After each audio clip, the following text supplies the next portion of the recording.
चलें आपके लिए हमने कहा यहाँ से 12th का सिलेबस स्टार्ट करते हुए जाएंगे। इसके पहले जो हमने कहा प्रिलिमिनरी टर्न आपके लिए लिए थे 2-3, उनमें आपको बता दूं जो तमाम सारे लोग ज्वाइन नहीं थे, एक आध दो पिछले टर्न्स पे हम लोगों ने जो है वो एक वेक्टर अलजेब्रा, एक डिफरेंशियल कैलकुलस और एक इंटीग्रेशन के बेसिक कॉन्सेप्ट्स डिस्कस कर लिए थे।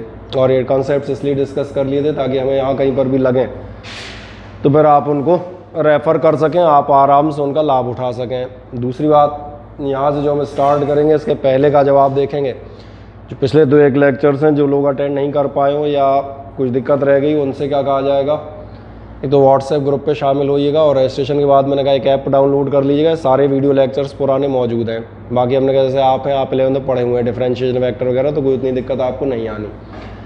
यहाँ से मैंने कहा आज से हम जहाँ से स्टार्ट करेंगे इलेक्ट्रोस्टैटिक्स का आपके लिए टॉपिक स्टार्ट होगा। और इलेक्ट्रोस्टैटिक्स पे जाते हो तो मैं बताऊँ आपकी पूरी कंप्लीट सिलेबस ऑफ 12th, उसको अगर आप देखेंगे तो एनसीईआरटी की बुक के 2 पार्ट कवर अप करते हैं। और एनसीईआरटी की बुक के जो 2 पार्ट कवर करते हैं उनमें से एक आपका आता है फर्स्ट बुक जिसमें आपके लिए टोटल इलेक्ट्रिसिटी है, और सेकंड पार्ट पे जब आप जाएंगे तो सेकंड पार्ट में मॉडर्न फिजिक्स, लाइट और एटम, न्यूक्लियस, ऐसी कुछ चीज़ें आपको मिलती हुई नज़र आएंगी। जहाँ से हम लोग स्टार्ट कर रहे हैं, फर्स्ट बुक स्टार्ट कर रहा हूँ। फर्स्ट बुक आपका सिलेबस की पहली यूनिट जो आती है वो किस नाम से आती है, इलेक्ट्रोस्टैटिक्स के नाम से। आपका चैप्टर आता है इलेक्ट्रिक चार्जेस एंड फील्ड्स। सबसे पहले मैंने कहा फर्स्ट ऑफ ऑल जो चीज़ आपको दिखाता हुआ जाऊँगा ये आपका इस पार्ट का सिलेबस। एक्चुअली जो फर्स्ट चैप्टर है उसको भी मैंने 3 पार्ट में डिवाइड किया हुआ है। 3 पार्ट में से जो है जब आप घर जाएंगे इसका सिलेबस मैंने कहा आप चेक करेंगे तो आपको नजर आएगा मैं अभी फर्स्ट पार्ट किस पर हूँ। एक electric charges, conservation of charges, दूसरा आपके लिए Coulomb's law, force between 2 point charges के लिए, मल्टीपल चार्जेस का फोर्स या फिर सुपरपोजिशन प्रिंसिपल, और फाइनली फिर आप इलेक्ट्रिक फील्ड और electric field due to a point charge etcetera, इन सब चीज़ों को देखते हुए जाएंगे। इसलिए समझ में आ गया होगा जो टॉपिक मैं स्टार्ट कर रहा था इसलिए मैंने उसका नाम बताया था। मैं किस पर चल रहा हूँ, मैं जा रहा हूँ इलेक्ट्रिक फील्ड एंड चार्जेस की तरफ। ठीक,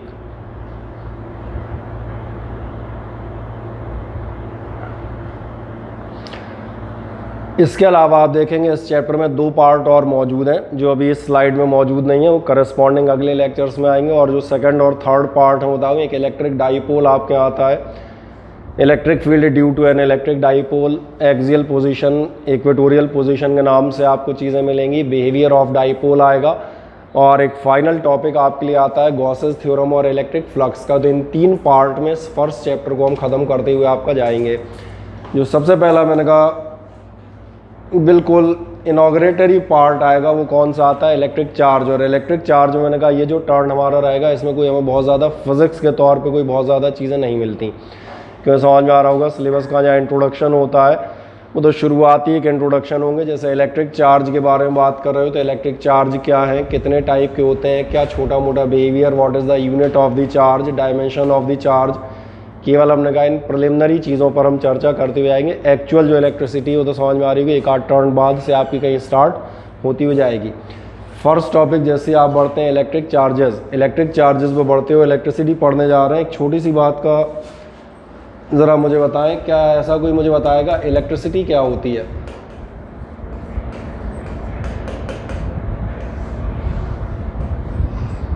क्या हो सकती है इलेक्ट्रिसिटी, क्या अंदाज है?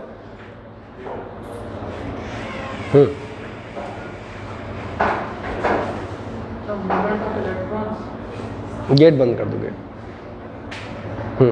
अरे इतने सारे लोग बैठे हैं, इलेक्ट्रिसिटी क्या हो सकती है? कोई मोटा अंदाज बताओ यार, अभी कोई ये तो कहेगा नहीं। मूवमेंट ऑफ इलेक्ट्रॉन से इलेक्ट्रिसिटी हो सकती है, ठीक है। और क्या हो सकता है?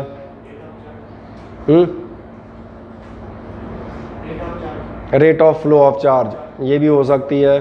और क्या हो सकता है?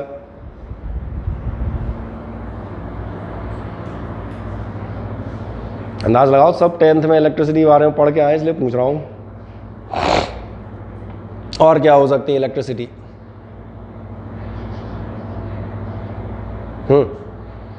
मेरा ख्याल है इलेक्ट्रिसिटी क्या हो सकती है, सबसे जनरल आंसर तो यह आता कि electricity is a type of energy. कहीं ना कहीं आपकी एक टाइप ऑफ एनर्जी होगी जो अपने तमाम सारे पर्पसेस में काम में आएगी। और तमाम सारे पर्पस हमारे क्या होंगे, ये काम में आ सकती है आपका ऑपरेट करने में, आपके fans, cooler, ACs, refrigerator, electric bulbs, LEDs और भी तमाम सारे ऐसे फंक्शन। और अगर आज की डेट में हम बात करें फिर तो कहा जाएगा इलेक्ट्रिक बाइक्स और आप कह सकते हैं इलेक्ट्रिक कार्स। ये सब भी आप देखना कहीं ना कहीं इसी इलेक्ट्रिसिटी की बदौलत आप ऑपरेट करते हैं ना, ये अंदाज़ है। इलेक्ट्रिसिटी टाइप ऑफ एनर्जी है।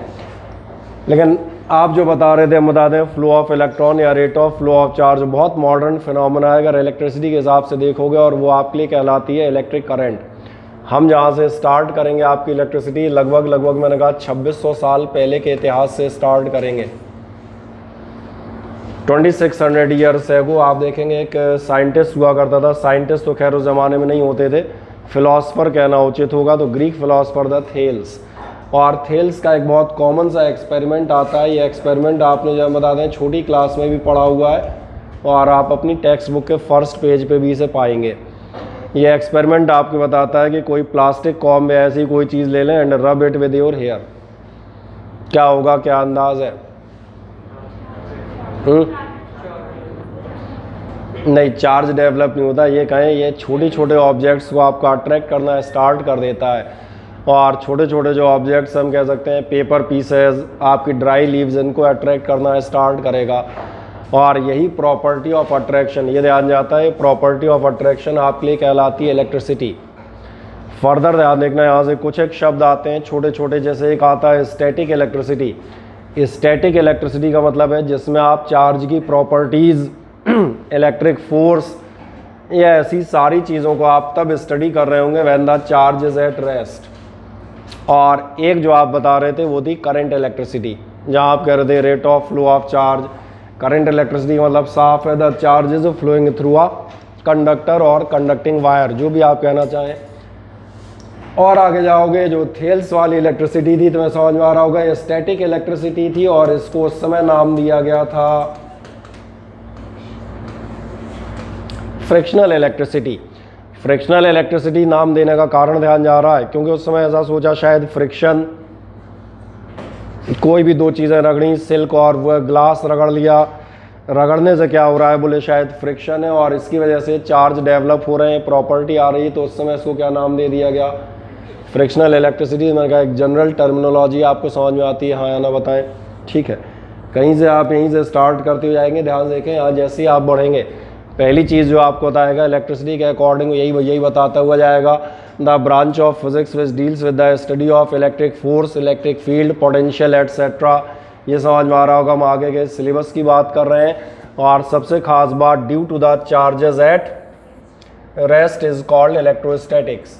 दूसरी बात आप देखेंगे जो मैं आपसे कर रहा था 2600 साल पहले, यहाँ देखें 600 BC, BC का मतलब तो मालूम है ना, बिफोर क्राइस्ट। और आज अपन लगभग सन 2000 मान लो, एक रफली कितने साल में, 2600 साल में, सही कह रहा था।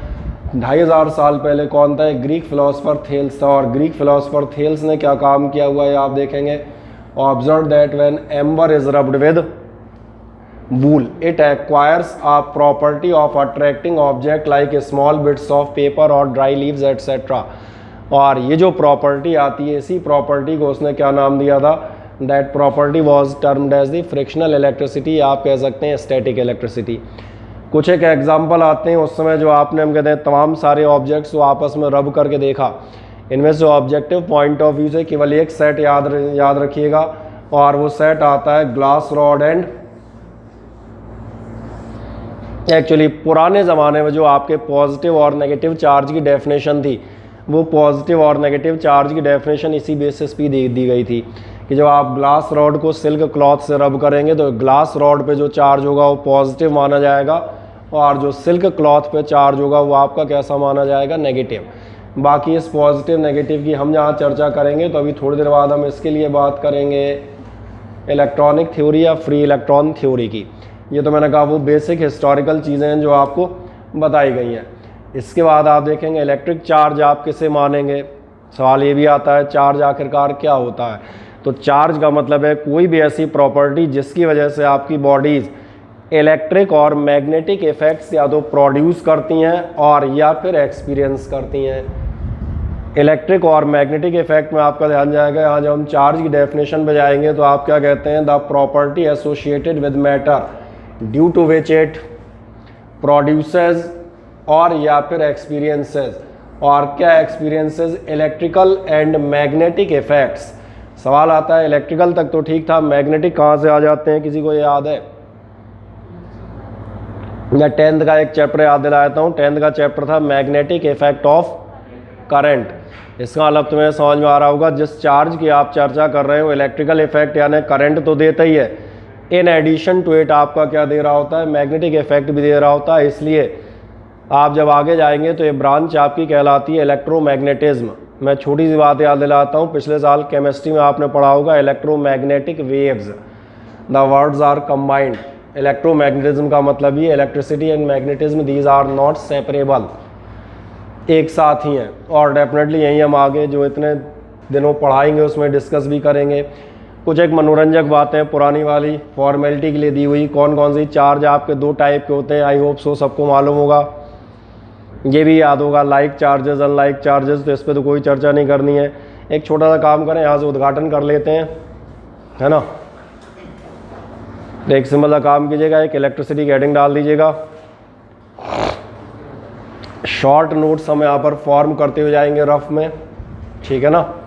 शॉर्ट नोट्स जो आपको एक फास्ट रिवीजन में हेल्प देंगे, प्लस यहाँ पर आपका काम करेंगे, और बाकी फिर लैंग्वेज पढ़ने के लिए आपको प्रिंटेड शीट्स मौजूद रहेंगी, ठीक है ना। और मैं क्लैरिफाई लास्ट में कर दूंगा। सबसे पहले आप चले जाइएगा नंबर 1। पहले तो बताएं चैप्टर का नाम आपने डाल दिया, हाँ या ना बताएं।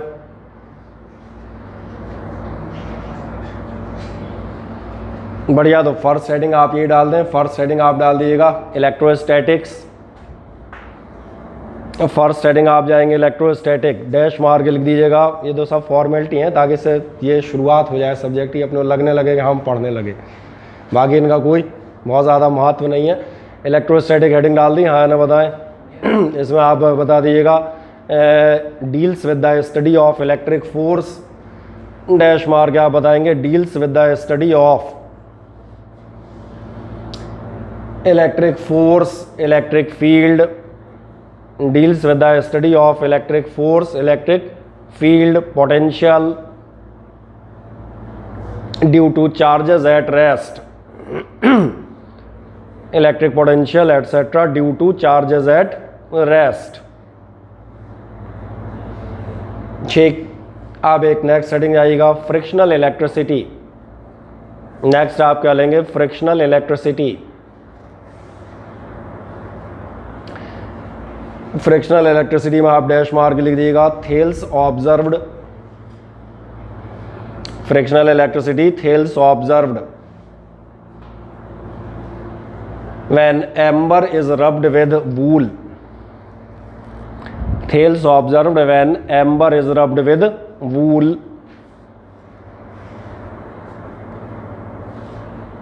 Amber is rubbed with wool, it acquires a property, it acquires a property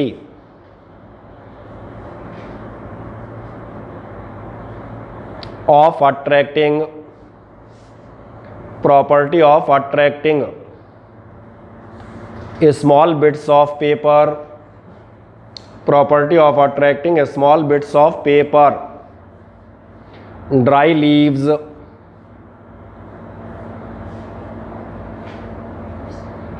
full stop। आगे बताइएगा the property is frictional electricity, the property is frictional electricity. क्या ये समझ में आता है? ये जो प्रॉपर्टी ऑफ अट्रैक्टिंग है ये आपको साफ तौर पे मालूम है, यही आपके लिए फ्रिक्शनल इलेक्ट्रिसिटी के नाम से जानी जाती है। फर्दर ध्यान देखना, जो भी आप सेट ऑफ ऑब्जेक्ट्स इस्तेमाल करेंगे उसके बेसिस पे आपको एक डेफिनेशन हम जो पुराने टाइम में यूज़ करते थे वो आपकी कौन सी थी? ग्लास और सिल्क की। ये एक आध बार कहीं पूछ ली जाती है मनोरंजन के लिए। कुछ मत करो, नीचे लिख देना ग्लास रॉड, डैश मार्क लिख देना पॉजिटिव, नीचे आप लिख देंगे ग्लास रॉड डैश पॉजिटिव, और सिल्क क्लॉथ में आप लिख देंगे डैश नेगेटिव, ठीक है। अब जो मैं बात कर रहा था ये आपके एक थोड़ा सा शॉर्टर फॉर्म में जो आपकी क्लास नोट्स हैं तैयार होते आएंगे, आपको काम करेंगे। जब आप टेस्ट के लिए अचानक पढ़ना चाह रहे होंगे डिटेल में, तुम कहोगे बाकी और कौन थे, तो मैंने कहा फिर आप शीट से अदर एग्जाम्पल पढ़ सकते हैं। वूल और एम्बर में वूल पॉजिटिव था, एम्बर नेगेटिव थी, तो ये हालांकि यहाँ पर ऐसी कोई आपको बहुत ज़्यादा ज़रूरत नहीं पड़ेगी। नेक्स्ट आएगा इलेक्ट्रिक चार्ज की डेफिनेशन आपसे पूछ ली जाती है, व्हाट इज चार्ज। कुछ नहीं, एक सिंबल डाल दीजिएगा charge,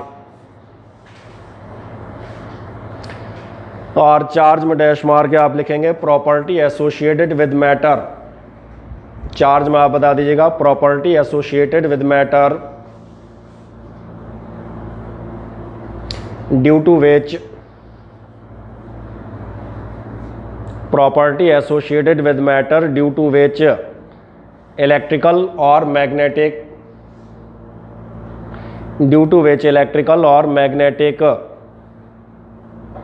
effects are electrical and magnetic effects are experienced or due to which electrical and magnetic effects are experienced or produced। इनसे आपके इलेक्ट्रिकल या मैग्नेटिक इफेक्ट एक्सपीरियंस हो सकते हैं या फिर प्रोड्यूस हो सकते हैं, जैसी भी कंडीशन होगी। ये मुझे लगता है बताने की ज़रूरत नहीं है। Types of charges positive negative होते हैं। तो अब कुछ काम की चीज़ें यहाँ से शुरुआत होगी। एक्चुअली सबसे पहली बात ध्यान देखें, आपकी जो एसआई यूनिट ऑफ चार्ज आती है, पहले केवल देखते रहिएगा 2 मिनट ऑन द बोर्ड। वो एसआई यूनिट ऑफ चार्ज आती है आपकी एम्पियर इंटू सेकेंड। आप पूछेंगे एम्पियर इंटू सेकेंड कहाँ से आती है, ये मैं याद दिला देता हूँ 10th आपने पढ़ा हुआ था। आई इज इक्वल्स होता था क्यू बाई टी, यानी क्यू इज इक्वल्स टू, याद है क्यू आपका आई टी होगा। और शायद बहुत सारे लोगों को याद हो, लास्ट ईयर आपने एक 7 सिस्टम पढ़ा, 7 यूनिट सिस्टम पढ़ा था, एसआई सिस्टम, लेंथ मीटर, मास किलोग्राम, टाइम सेकंड। ये चीज़ें इसलिए याद दिलानी पड़ रही हैं इस साल, क्योंकि जनरली हर साल 11th पढ़े हुए लोग आते थे। इस बार बहुत सारे ऐसे भी हैं जो आधा अधूरा पढ़ के आए, है ना। तो याद होगा आपकी करंट और टाइम दोनों फंडामेंटल क्वांटिटीज़ थी। 7 में आज से आपके electrical current, temperature, luminous intensity और अमाउंट ऑफ मैटर शामिल थे। करंट का आपको ध्यान आएगा, इसकी यूनिट आपकी एम्पियर थी, इसका यूनिट सेकंड था, तो कुल मिला के हो गई एम्पियर इंटू सेकेंड। बहुत सारी ऐसी यूनिट्स हैं जिनको साइंटिस्ट के नाम पे हम ऑनर पे दे देते हैं, और ये भी एक साइंटिस्ट का नाम है, और इसका नाम रखा जाएगा आपका कूलॉम। ठीक, क्या है मेरी बात क्लियर होती है? जब ये आपको मिल जाएगा, इससे रिलेटेड एक छोटी सी बात और यहीं बता दूं, डायमेंशनल फार्मूला आप निकाल सकते हैं। डायमेंशनल फार्मूला ध्यान जाएगा, टाइम का आप लेते थे टी, और करंट के लिए आप ध्यान रखना एम्पियर, इसके लिए आप इसका डायमेंशनल सिंबल लेते हैं। कुल मिला के दिख जाएगा ए और टी आपका, ये डायमेंशनल फार्मूला बन जाएगा। नेक्स्ट एक चीज़ बताता हूँ इसी यूनिट से रिलेटेड, ये आपकी एसआई यूनिट मैंने बताई। जो लोग हमने कहा लास्ट ईयर न्यूमेरिकल जिन्होंने नहीं किए हैं या प्रैक्टिस में नहीं रहे हैं, उनके लिए मैंने कहा ये फर्स्ट क्लास केवल इसलिए है कि फिर ये छोटी छोटी चीज़ें उन्हें याद आ जाएं। जैसे मिली कूलॉम, मिली मतलब मालूम है भैया, मिली मतलब होता है 1000 पार्ट, और 1000 पार्ट का मतलब हम एक सिंपल याद दिलाते हैं, मिली लीटर ml। क्या आपको ध्यान है 1 लीटर में 1000 ml होते हैं, तो ये समझ में आ रहा होगा 1 ml millilitre is the 1/1000 part, और 1/1000 देखेंगे तो रिवर्स में आगे क्या होगा 10⁻⁻3। अब आगे आपके पास चाहे मिली कूलॉम हो, चाहे मिली एम्पियर हो, चाहे मिली वोल्ट हो। चूँकि मैंने कहा फर्स्ट टर्न था, तो ऐसी सारी आवश्यक बातें जो हमें लगातार लगेंगी वो एक बार मैंने प्रयास किया है कि आपके लिए समेट दी जाए। तो मिली कूलॉम समझ में आ जाएगा 10⁻3। माइक्रो का मतलब मालूम है, कहीं भी micro volt, micro फेरेड, micro ampere जो भी आते हैं, माइक्रो का मीनिंग आपके लिए क्या रहेगा 10⁻⁻6। वैसे माइक्रो हम बता दें, आपने बायोलॉजी में भी पढ़ा हो सकता है, क्योंकि सेल्स वगैरह साइज माइक्रोन में ही नापते हैं। नैनो आ जाता है, नैनो कूलॉम, नैनो मतलब 10⁻9। और भविष्य तुम उठ के आगे आ जाओ बेटा, बहुत पीछे बैठे हो। अरे ठीक नहीं हो, आगे आ जाओ। देश का भविष्य आगे होना चाहिए, ना कि पीछे। भविष्य पीछे चला जाएगा, बताओ।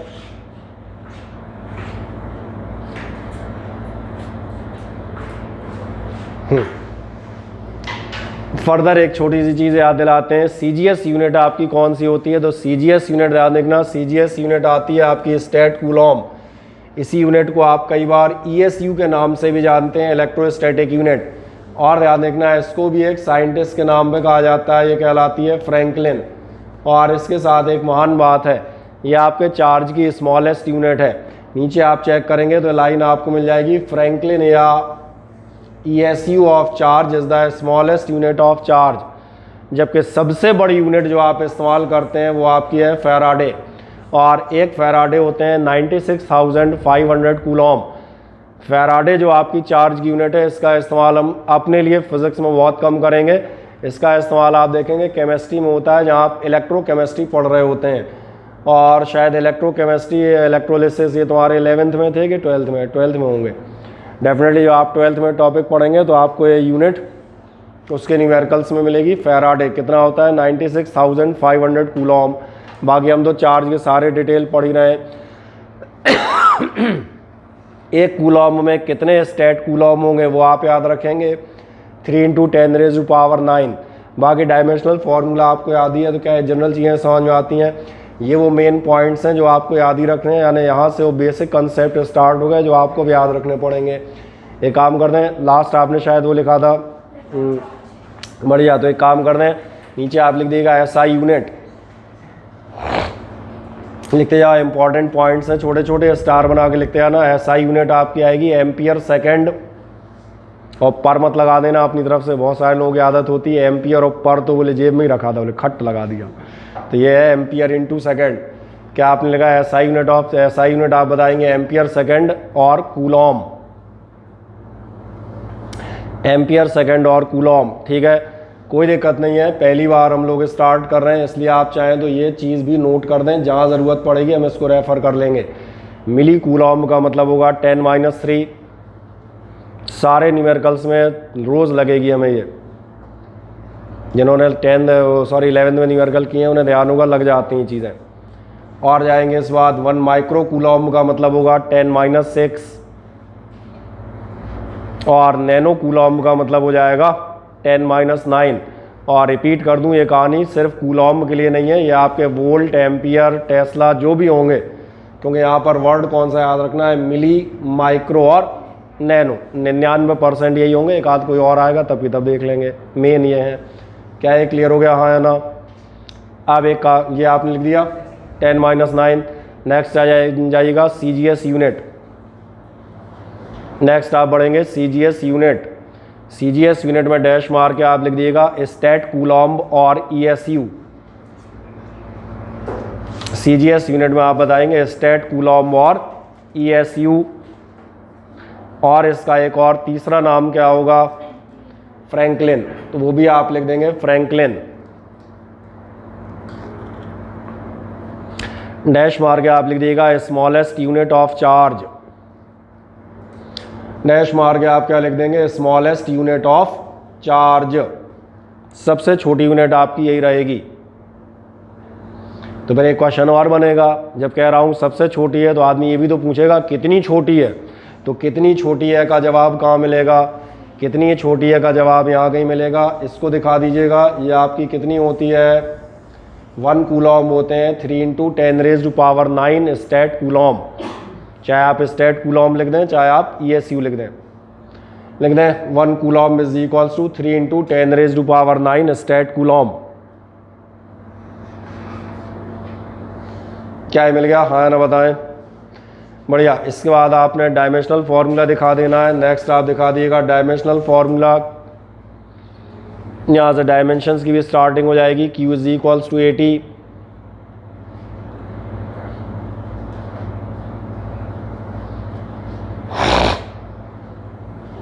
मिल गया Q इज इक्वल्स टू 80, हाँ है ना। बस एक लास्ट काम और बचा है, सबसे छोटी आपने बता दी थी, तो सबसे बड़ी यूनिट कौन सी थी? फैराडे, तो नीचे लिख दिएगा लार्जेस्ट यूनिट। नेक्स्ट आप जाइएगा लार्जेस्ट यूनिट इज, या डैश मार दो फैराडे। लार्जेस्ट यूनिट आप बताएंगे फैराडे, और उसको आप बता देंगे 96500 कूलॉम। क्या याद रहेगा? एक फैराडे में कितने कूलॉम थे? 96500 याद रहेंगे जनरली। बढ़िया। अब एक छोटी सी बात, ये डेफिनेशन आती है पॉइंट चार्ज आप क्या मानते हैं? ये ऐसा क्वेश्चन है, याद देखना, जो आपके लिए कभी भी किसी भी है, जो आप CBSE बोर्ड का पेपर दे रहे होते हैं तो आपसे एक छोटी चीज़ आती है what is a point charge, और फिर उसके आगे क्वेश्चन चलता जाता है। और ध्यान दिया होगा आपका सिंगल क्वेश्चन 3-4 क्वेश्चंस को समेटे होता है। और पैराग्राफ टाइप क्वेश्चन आते हैं, और सिंगल के चूँकि अभी हम लोग टेस्ट लेंगे तो पुराने पेपर्स के यहाँ वो क्वेश्चन देंगे ताकि आपको पता रहे कि हमारे यहाँ आता क्या है। उसी में जो है हम कहते हैं एक एक लाइन में आपके 3-4 आंसर 1 बाय 1 ख़त्म होते चले जाते हैं। तो पॉइंट चार्ज एक दो बार पूछा गया है। पॉइंट चार्ज क्या होगा ध्यान देखना। पॉइंट चार्ज आप किसे मानते हैं, मैं याद दिलाऊं, पॉइंट मास आपको लास्ट ईयर याद होगा आप मानते थे। पॉइंट मास आप कहते थे जिसके डायमेंशंस बहुत छोटे हों in comparison to the distance और displacement travelled by it. For example ये हमने पढ़ा हुआ था, आप कार को पॉइंट मान सकते हैं, और जैसे ही कार को पॉइंट मानते हैं तो एक समस्या आती है, यार इतनी बड़ी कार एक पॉइंट कैसे हो सकती है। फिर याद दिलाते थे कि भैया in comparison to the distances कार की वैल्यू एक पॉइंट के बराबर ही है। और अब मैं याद दिलाता हूँ, जो आप कार यानी कि मास, पॉइंट मास के बारे में बात करते थे, तो एक छोटी सी बात याद करो कि आपको ऐसा याद है, 2 पॉइंट मासेस या 2 मासेस के बीच में हमेशा एक फोर्स लगा होता था, और ये जो फोर्स होता था 2 मासेस में सपोज कर लेता हूँ कोई भी M1 M2, क्या ऐसा याद आ रहा है? कहीं नहीं तो आपका हम कहते हैं फर्स्ट चैप्टर में ही था। फर्स्ट चैप्टर भी आप पढ़ेंगे तो fundamental forces in the nature, 4 forces आपको बताए गए होंगे, gravitational force, electromagnetic force, weak nuclear forces और स्ट्रॉन्ग न्यूक्लियर फोर्सेस। मैंने कहा आगे नहीं जाओगे तो इतने में ही मिल जाता था। और इसकी सेकंड लाइन सबसे खास बात थी, और मैं याद दिलाता हूँ लास्ट ईयर हमने इसको लिखा था, जिन्होंने नहीं लिखा था वो भी याद रखें। ये फोर्स आपका होता है inversely proportional to the square of distance. और इस तरह के जितने भी फोर्स हैं ये फोर्स आपके लिए कहलाते हैं, और मैं जाके देखना ये फर्स्ट चैप्टर में आपको ये शब्द मिल जाएगा। इनवर्स स्क्वायर फोर्सेस क्यों कहलाते हैं? क्योंकि ये इस प्रिंसिपल को फॉलो करते हैं। और एक मज़ेदार बात है, ये अकेला इनवर्स स्क्वायर फोर्स नहीं है। जब आप फोर्स बिटवीन 2 चार्जेस पढ़ेंगे तो वहाँ भी ये भी हम अगले टर्न पर क्या हो सकता है, आज लास्ट तक वहाँ पहुँच जाएंगे। द फोर्स बिटवीन 2 चार्जेस जो हमने लिखा है प्रोपोर्शनेट M1 M2, वहाँ लिख दूंगा F proportionate Q1 Q2 product of charges. लेकिन सेकेंड लाइन फिर वही आएगी, प्रोपोर्शनेट 1/r²। आप और आगे बढ़ेंगे किसी आगे तीसरी चौथी यूनिट तक तो आपसे बताएंगे मैग्नेटिक फोर्स जिस भी प्रोडक्ट के प्रोपोर्शनेट हो ये कंफर्म होगा। और इसलिए सारे फोर्स कैसे कहलाते हैं? Inverse square forces. और यही आपके पॉइंट चार्ज की डेफिनेशन बन जाते हैं। ऐसी कोई भी बॉडी, ऐसा कोई भी ऑब्जेक्ट जो इस इनवर्स स्क्वायर लॉ को फॉलो करता है उसे हम क्या मान के चलते हैं? वो हम मान के चलते हैं वो एज ए पॉइंट चार्ज काम कर रहा है, भले ही उसकी शक्ल पॉइंट जैसी हो और या ना हो। ये क्लियर हो गया। इसका मतलब आपको समझ में आएगा पॉइंट चार्ज आप किसे मान के चलेंगे? If it produces N inverse square electric field. जैसे कि एग्जांपल दिया है, कोई आइसोलेटेड चार्ज स्फीयर ले लें आप, एक स्फीयर पे चार्ज लगाएं, स्फीयर की इलेक्ट्रिक फील्ड में आगे जाके निकालूंगा। स्फीयर की इलेक्ट्रिक फील्ड जब आप निकालेंगे तो स्फीयर की इलेक्ट्रिक फील्ड आती है के, समझ में आ रहा होगा, कोई ना कोई कांस्टेंट है, क्यू आपको मालूम है, चार्ज है। सबसे खास बात पे जाएं तो इसलिए मैं कह रहा हूं है तो चार्ज स्फीयर, बट बिहेवियर किसकी तरह है? तो बिहेवियर पॉइंट चार्ज की तरह है। तो क्या ये कॉन्सेप्ट क्लियर है? बढ़िया। तो एक छोटी डेफिनेशन लिख दिएगा पॉइंट चार्ज। नेक्स्ट डेफिनेशन आप पॉइंट चार्ज में लिख दीजिएगा a finite size body.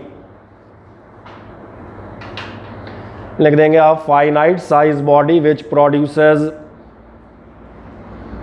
A finite size body which produces inverse square field. Finite size body which produces inverse square field, और चाहो तो पूरा लिख सकते हो इलेक्ट्रिक फील्ड। और एक छोटा सा काम कर दो, जब इनवर्स स्क्वायर इलेक्ट्रिक फील्ड लिखा है बाद में कोई भूल ना जाए तो ब्रैकेट में आप क्या लिख देंगे? इलेक्ट्रिक फील्ड कैसी होनी चाहिए? अब याद रहेगा इनवर्स स्क्वायर का मेरा मीनिंग क्या है? Inversely proportional to the square of distance. लिख दो ब्रैकेट में ई प्रोपोर्शनेट 1/r²। ठीक। अब हम जाएंगे एक नेक्स्ट चीज़ और वो आपका होगा इलेक्ट्रॉनिक थ्योरी ऑफ चार्ज। क्या आपने ध्यान दिया? इसके पहले हम जो चार्जेस की बात कर रहे थे, मैंने कहा था ना हम 2600 साल पहले थे, थोड़ा सा हम आगे आ गए, हम आ चुके हैं जे थॉमसन के टाइम पीरियड में। जे थॉमसन कौन था? इलेक्ट्रॉन डिस्कवरी करने वाला, पहला इलेक्ट्रॉन मॉडल उसी ने दिया था। यानी अगर आप देखें तो एटम में पॉजिटिव और नेगेटिव चार्ज की एग्जिस्टेंस का पता लगाने वाला दुनिया में पहला आदमी कौन हुआ करता था? हम ये मान के चलेंगे जे थॉमसन था। तो अब तकरीबन 2000 साल की यात्रा पूरी करके हम थॉमसन के टाइम तक आ जाते हैं। ठीक है, मैंने कहा धीरे धीरे आज की डेट में आएंगे, टाइम लगेगा। थॉमसन पे जब जाते हैं तो ये ध्यान देखना, उस समय जो हमने चार्ज की डेफिनेशन दे दी थी, वो मैंने क्या क्या क्या कहा था? ध्यान है, मैंने कहा था ग्लास और वूल आपस में रगड़ो, इसको पॉजिटिव मानेंगे, इसको स्टैंडर्ड फॉर्म में नेगेटिव मानेंगे, that's all, that is the definition of positive and negative charge. लेकिन मैं समझ में आ रहा होगा ये कोई साइंटिफिक या मज़ेदार टाइप की डेफिनेशन नहीं है। तो अब डेफिनेशन कहाँ से स्टार्ट होगी उसको देखते हैं। जब भी आप दो चीज़ों को रब कर रहे हैं, चार्ज डेवलप हो रहा है, आखिरकार कहाँ से हो रहा है? क्या आपको याद है? जब भी आप दो मटेरियल्स को रब करेंगे तो पहली चीज़ अगर मैं आपसे कहूँ all the materials are made up of atom, क्या आप इस बात से सेटिस्फाई हैं, हाँ या ना? बढ़िया। और अगर मैं आपसे कहता हूँ किसी भी एटम में आपके पास एक सेंट्रल न्यूक्लियस होता है जिसके चारों तरफ ये क्या होते हैं? ऑर्बिट्स। बढ़िया, ऑर्बिट्स का और बेहतर नाम बताएं। शेल्स या एनर्जी लेवल्स। इसलिए मैंने पूछा कि अगर आप ध्यान देंगे तो ये क्या होते हैं? एनर्जी लेवल्स ऑफ इलेक्ट्रॉन होते हैं, और आपसे बताया जाता है इलेक्ट्रॉन्स इन्हीं एनर्जी लेवल्स में मौजूद होते हैं। और एक कंफर्म कर देता हूँ आपकी याददाश्त के लिए, एनर्जी लेवल्स होते हैं। अगर ये सिर्फ ऑर्बिट होती, जैसे आपकी बेंचेस, तो पहली बेंच भरती, दूसरी भरती, तीसरी भरती, चौथी भरती, फिर पाँचवीं का नंबर आता। लेकिन मेरा अंदाज़ है आप में से बहुत सारे लोगों को मालूम होगा, आपका पहला इलेक्ट्रॉन 1s में जाता है, फिर 2s में जाता है, फिर 2p में जाता है, फिर 3s में जाएगा, 3p में जाएगा, 3d में नहीं जाएगा, 4s में चला जाता है। तो तीसरी सीट छोड़ के चौथे पे क्यों चला जाता है?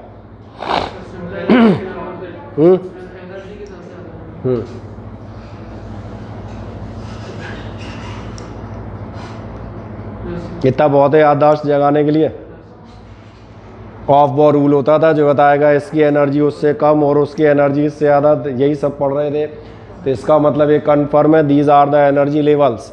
जब आप एनर्जी लेवल पढ़ते थे तो आपने ये भी पढ़ा था, there are the ground state, the minimum energy level, as well as there are excited states. ये पढ़ा था अगर इलेक्ट्रॉन एनर्जी एक्वायर करेंगे तो एक्साइट होकर अपर स्टेट में जाएंगे, और अगर ओवर एक्साइट हो गए तो क्या होगा? तो बाहर निकल जाएंगे। बढ़िया। और अगर बाहर निकल जाएंगे तो ये प्रोसेस किस नाम से आनी जाती थी? नहीं, फोटो इलेक्ट्रिक इफेक्ट नहीं, ये प्रोसेस कहलाती है आयनाइजेशन का एक पर्टिकुलर टाइप आपसे कहा जाए वो फोटो इलेक्ट्रिक इफेक्ट है। फोटो इलेक्ट्रिक इफेक्ट हुए जब आपकी मेटल पे कोई सूटेबल फ्रीक्वेंसी की लाइट आएगी तो वो करेगी यही, वो लाइट ध्यान देखना, वो रेडिएशन जो है इलेक्ट्रॉन्स की एनर्जी बढ़ाएंगे, electrons will get excited, it will reach to upper and upper level. और अगर एनर्जी सफिशिएंट है और आयनाइजेशन एनर्जी के आसपास है तो आपका ध्यान जाएगा ये इलेक्ट्रॉन एटम छोड़ के बाहर निकल आएगा। इस प्रोसेस को केमिस्ट्री में हम आयोनाइजेशन कहते हैं। बिल्कुल सही है। अगर ये प्रोसेस आपको ध्यान है कि एनर्जी देने से, मैंने कहा या आपके इलेक्ट्रॉन्स बाहर आ जाते हैं, तो फिर एनर्जी कैसे देंगे? एक एग्जांपल आप डिस्कस कर रहे थे, फोटो इलेक्ट्रिक इफेक्ट। ये बहुत बाद का एग्जांपल है, छोटे एग्जांपल पे चला जाता हूँ। रब द टू सरफेसेस। जब आप रब कर रहे हैं तो आपने ध्यान नहीं दिया आप क्या कर रहे हैं? You are doing some work, the work which is increasing the energy of the electrons of the atoms of these two surfaces. और अगर इनकी एनर्जी बढ़ा रहा है, ये सफिशिएंट हुई, तो इलेक्ट्रॉन बाहर निकल जाएंगे। और अगर बाहर निकल जाएंगे तो दो सरफेसेस है ना, क्या? चलो तुम्हें एक छोटा एग्जांपल बता देते हैं। एक एग्जांपल आता है सोडियम क्लोराइड। ये मेरा अंदाज़ है सबने पढ़ा होगा, पढ़ा है हाँ या ना? बताओ, क्या आपको ऐसा याद है जब इनका फॉर्मेशन होता है? ठीक है, रफ में लिखेंगे क्योंकि वैसा क्या होता है याद है? Electron is transferred from the, result क्या आता है?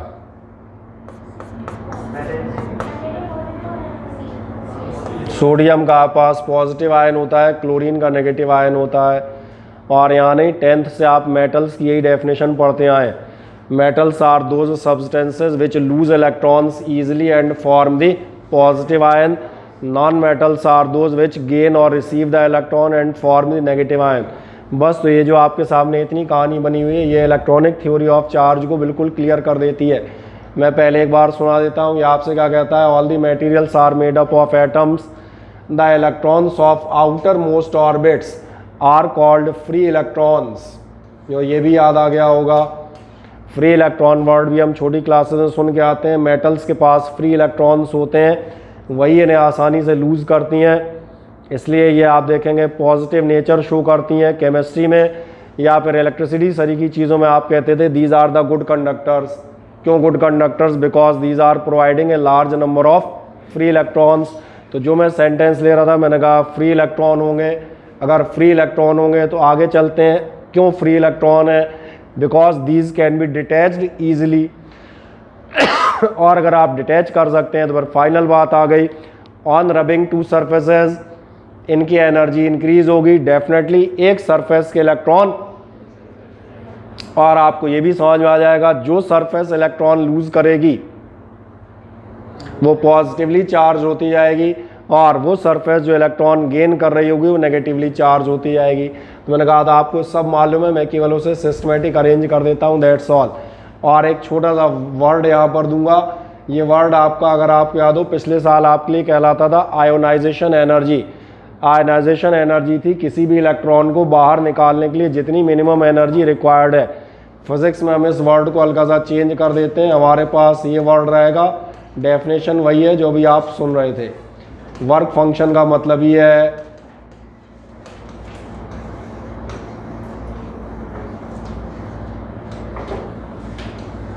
Minimum energy required. इलेक्ट्रॉन निकालने के लिए जितनी कम से कम एनर्जी चाहिए कि इतनी तो चाहिए ही पड़ेगी, वो क्या कहलाएगी आपके लिए? वो हो जाएगी वर्क फंक्शन। तो क्या है, छोटी सी डेफिनेशन समझ में आती है, बढ़िया। अगर ये समझ में आता है तो देखें ध्यान से, इलेक्ट्रॉनिक थ्योरी आपसे यही कहती हुई जाएगी। क्या कह रही है?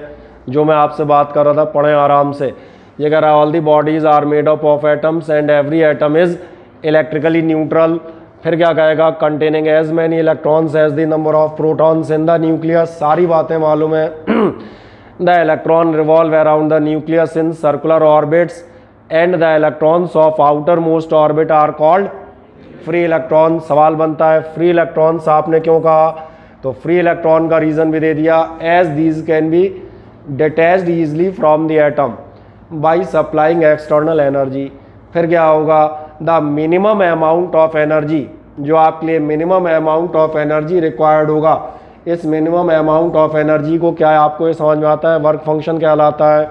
एंड फाइनली जब ये वर्क फंक्शन कहलाएगा तो लास्ट स्टेप पे आ जाएंगे, when two bodies are rubbed together what will happen? Electrons are transferred from the one to other. Result क्या आएगा? Which loses electron becomes. दूसरा बताने की जरूरत नहीं है, खुद ही समझ में आ रहा होगा। तो एक काम करें, एक छोटी सी हेडिंग डालिएगा, इलेक्ट्रॉनिक थ्योरी। सिंपल से एक हेडिंग डाल दिएगा, electronic theory.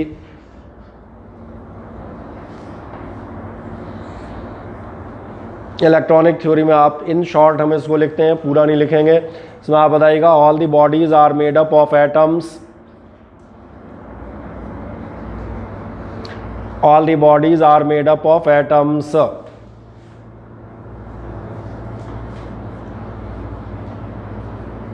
in which electrons revolve are made up of atoms in which electrons revolve around the nucleus, in which electrons revolve around the nucleus in circular orbits. Electrons revolve around the nucleus in circular orbits. Full stop. The electrons of outermost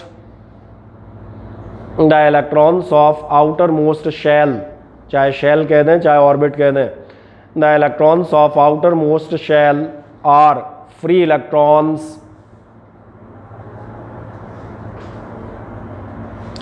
Outermost shells are free electrons as these can be detached easily as these can be detached easily by supplying external energy.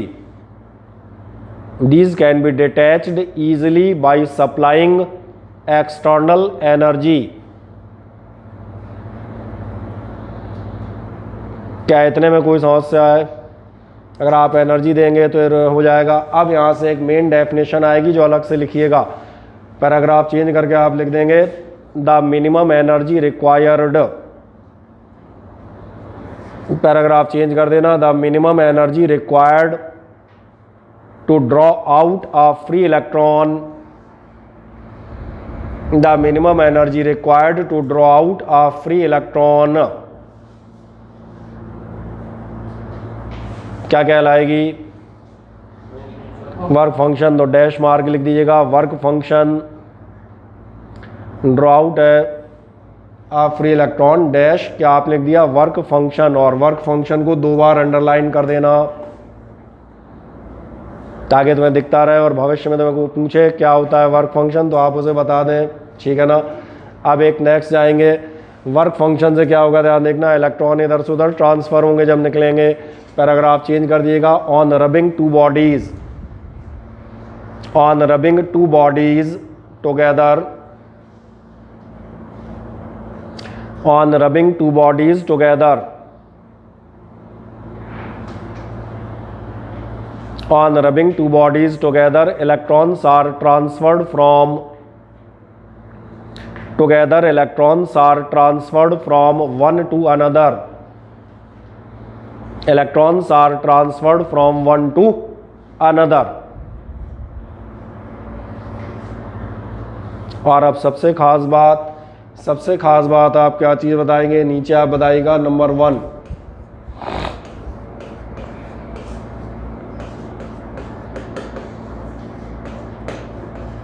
जो body आपकी electrons loose कर रही है वो कैसी हो जाएगी। और दूसरी बात आप बताएंगे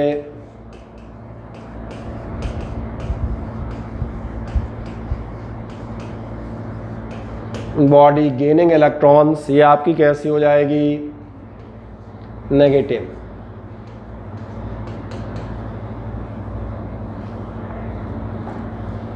क्या है समझ में आता है, हाँ या ना?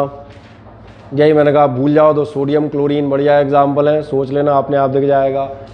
और एक ख़ास बात इसके आगे जगह बकाया है ना थोड़ी सी, अगर ऐसा है तो ध्यान से इधर देखें, क्या आपको ऐसा समझ में आ रहा है जब भी कभी चार्जिंग होगी तो इलेक्ट्रॉन आएंगे या जाएंगे, और इलेक्ट्रॉन आएंगे या जाएंगे तो इसका मतलब बॉडी के मास पे भी फ़र्क पड़ेगा, भले ही कितना भी कम क्यों ना हो। यहाँ हम कम ज़्यादा की बात नहीं कर रहे, ये नहीं कहा कि आधा किलो कम हो जाएगा, but a slight change will be there. क्या आप बता सकते हैं किसका मास बढ़ेगा किसका मास कम होगा?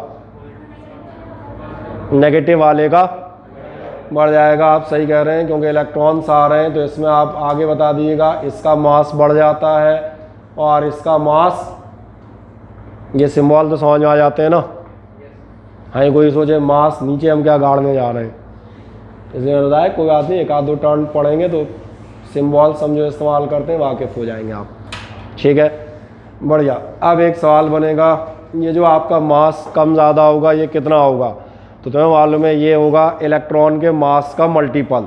भाई 1 इलेक्ट्रॉन गया, 2 गए या 3 गए, इसलिए एक छोटी सी बात याद रखिएगा, ये कई बार हम पूछेंगे और यहाँ बता देंगे इसी के नीचे मास ऑफ इलेक्ट्रॉन। वैसे किसी को याद है क्या?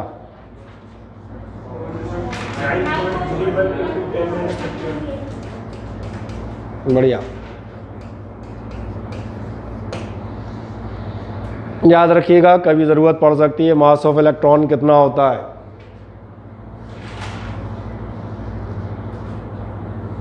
(9.1 × 10⁻⁻31 kg। तो इसलिए मैंने कहा था आज के टर्न में तो केवल कुछ बेसिक डाटाज हैं जो आपको याद रहे। कूलॉम क्या होता है, कितने में क्या होता है, मास ऑफ इलेक्ट्रॉन कितना है, ताकि हम इनको आगे बड़े मज़े से इस्तेमाल करें। क्या ये क्लियर हो गया? जो आप पढ़ रहे थे वो ये रहा, क्या कहता है, when a body is negatively charge it gains electrons and hence therefore its mass increases negligibly. और इसी टाइप से अगर आप कोई बॉडी पॉजिटिवली चार्ज कर रहे हैं तो इसका मास क्या हो जाएगा, डिक्रीज हो जाएगा। कितना चेंज होगा मास में,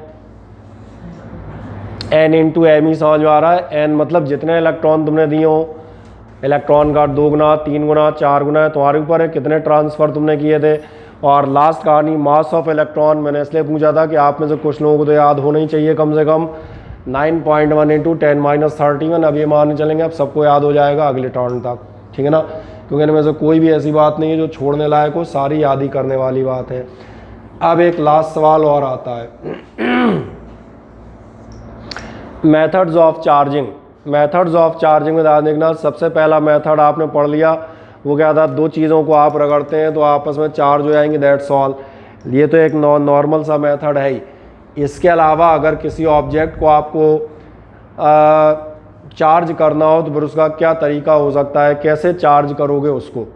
तो जब भी आप किसी भी ऑब्जेक्ट को चार्ज करने पे जाते हैं तो आपको बताता हूँ अपने पास दो तरीके होते हैं। इनमें से एक तरीका कहलाता है इंडक्शन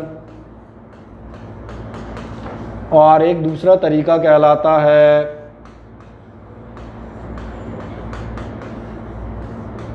कंडक्शन। कंडक्शन मालूम है, कंडक्शन मतलब चार्ज इधर से उधर फ्लो होगा। सवाल आता है इंडक्शन का क्या मीनिंग है। इंडक्शन माने किसी को मालूम है?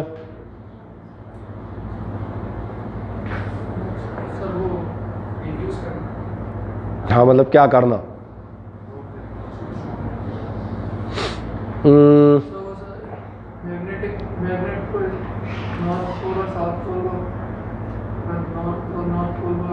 सही जगह है, ज्ञान सही है, एक्सप्रेशन और सीखें।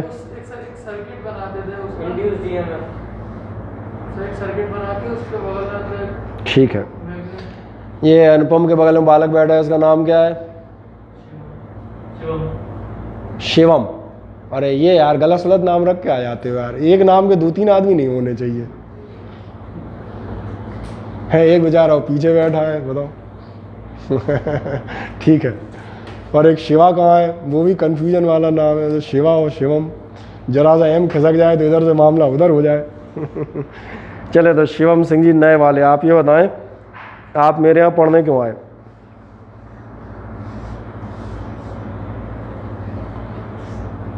बताओ भाई। देखो मैंने तो बुलाया नहीं, तो तुम आए तो इसलिए तुम्हें बताना पड़ेगा। मैंने बुलाया होता तो तुम खट से बताते तो सर आपने तो कार्ड भेजा था, क्यों नहीं आता। अब बताओ क्यों आए हैं? 9th क्लास में पढ़ के गए थे? नहीं, इसलिए नहीं आए होगे, नहीं तो हम 10th और 11th में भी आते।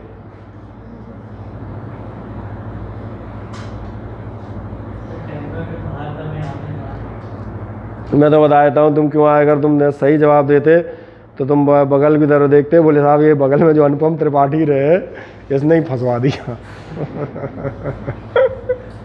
सही कह रहा हूँ ना, यही लाया होगा, नहीं लाया तो फिर किसको लाया अनुपम?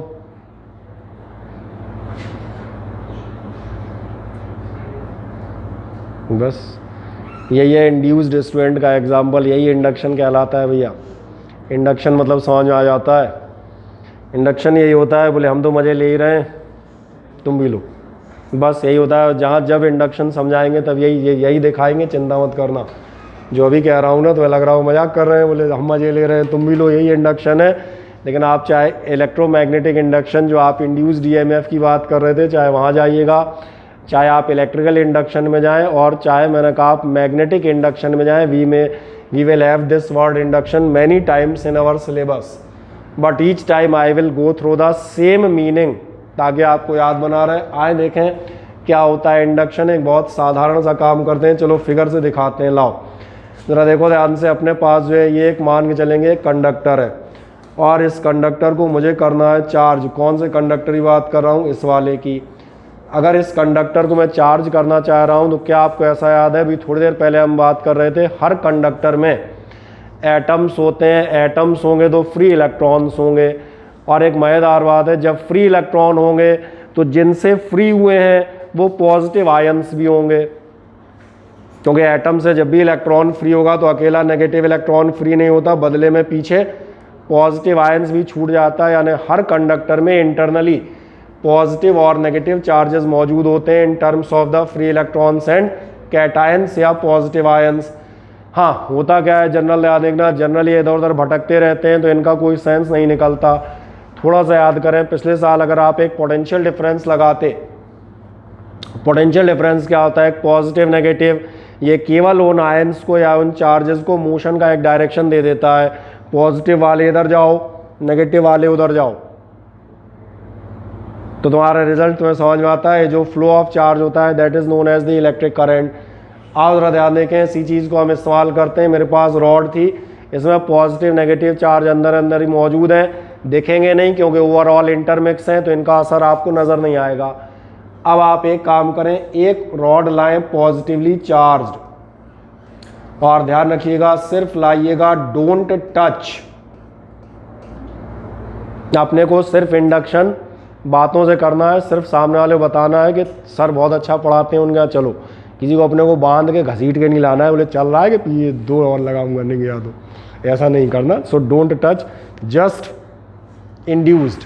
तो मैंने कहा इसको यहाँ पर ले आए, क्या होगा अंदाज लग रहा है? ये पॉजिटिव चार्ज एक बहुत छोटा सा काम करेगा, it will attract the negatively charge electrons. यानी आप देखेंगे जो नेगेटिवली चार्ज इलेक्ट्रॉन्स हैं उनका डिस्प्लेसमेंट इस तरफ होने लगेगा। और इस प्रोसेस को बहुत ध्यान देखना। अभी हम आगे पोटेंशियल में, कैपेसिटर्स में, डाइलेक्ट्रिक विद कैपेसिटर, हर जगह इस प्रिंसिपल का इस्तेमाल करूँगा तो आपको ये समझ में आ जाएगा ये बेसिक टर्म कहाँ काम में आता है। और दूसरा काम क्या करेगा, ये पॉजिटिव चार्ज जो आप देखेंगे कैटायंस को रिपेल कर देगा। यानी पहला काम तो हमने कर लिया, दोनों अलग अलग छांट दिए, कुछ पास कर दिए, कुछ दूर बैठा दिए। अगर ऐसा कर रहे हो इसके बाद एक छोटा सा काम और करो, इसमें ये ध्यान है, पुराना साइन कि भूल गए, किसी को याद है काय का साइन था? अर्थिंग का, नहीं याद आया? अर्थिंग करोगे क्या होगा, ये पॉजिटिव चार्ज आपका कैंसिल आउट हो जाएगा। नेगेटिव चार्ज अभी भी आप देखना ये पकड़े हुए, और पकड़े का मतलब टच करके नहीं, जस्ट बाय इलेक्ट्रिकल अट्रैक्शन, ये आपका टिका रहेगा। यानी आपका एक काम खत्म हो गया कि आपका एक चार्ज खत्म, केवल दूसरा बचा है। क्या प्रोसेस का सेकंड स्टेप समझ में आता है, हाँ या ना? आए देखते हैं तीसरा स्टेप। तीसरे स्टेप में सबसे पहले ये तार निकाल दीजिएगा। कौन से तार की बात कर रहा हूं? जैसे आप ये तार निकालेंगे तो चार्ज का आना जाना बंद। अब आप देखें, आप वायर लिए हुए हैं, आपके पास है नेगेटिव चार्ज अकेला पकड़े हुए हैं, बस छोड़ दें इसको, रिमूव इट ऑल्सो। ये रॉड भी आपकी गई, जो आपका नेगेटिव चार्ज था वो पूरे में फैल जाएगा, और आप देखेंगे this rod is now negatively charged. तो ये जो नेगेटिव चार्ज हमने दिया है, बिना इसको टच किए, बिना रगड़े, बिना घिसे दिया है, और ये प्रोसेस कहलाती है इंडक्शन। इंडक्शन का मतलब ये होता है, अगर आप एक चार्ज ऑब्जेक्ट लाएंगे तो किसी दूसरे ऑब्जेक्ट पर अपोजिट चार्जेस, अब वर्ड कहा जाएगा, इंड्यूस हो जाते हैं। और इंड्यूस का मतलब समझ में आ रहा होगा, कुछ इधर अट्रैक्ट हो जाएंगे, कुछ उधर रिपेल हो जाएंगे। और ये फंडामेंटल 3 से 4 जगहों पर हम इस्तेमाल करेंगे, तो इंडक्शन मतलब समझ में आता रहेगा हर जगह। बाकी अगर आप इसको थ्योरेटिकल पढ़ना चाहें तो एक सेकंड में आप पढ़ सकते हैं। देखें ध्यान से, क्या आपसे कह रहा है,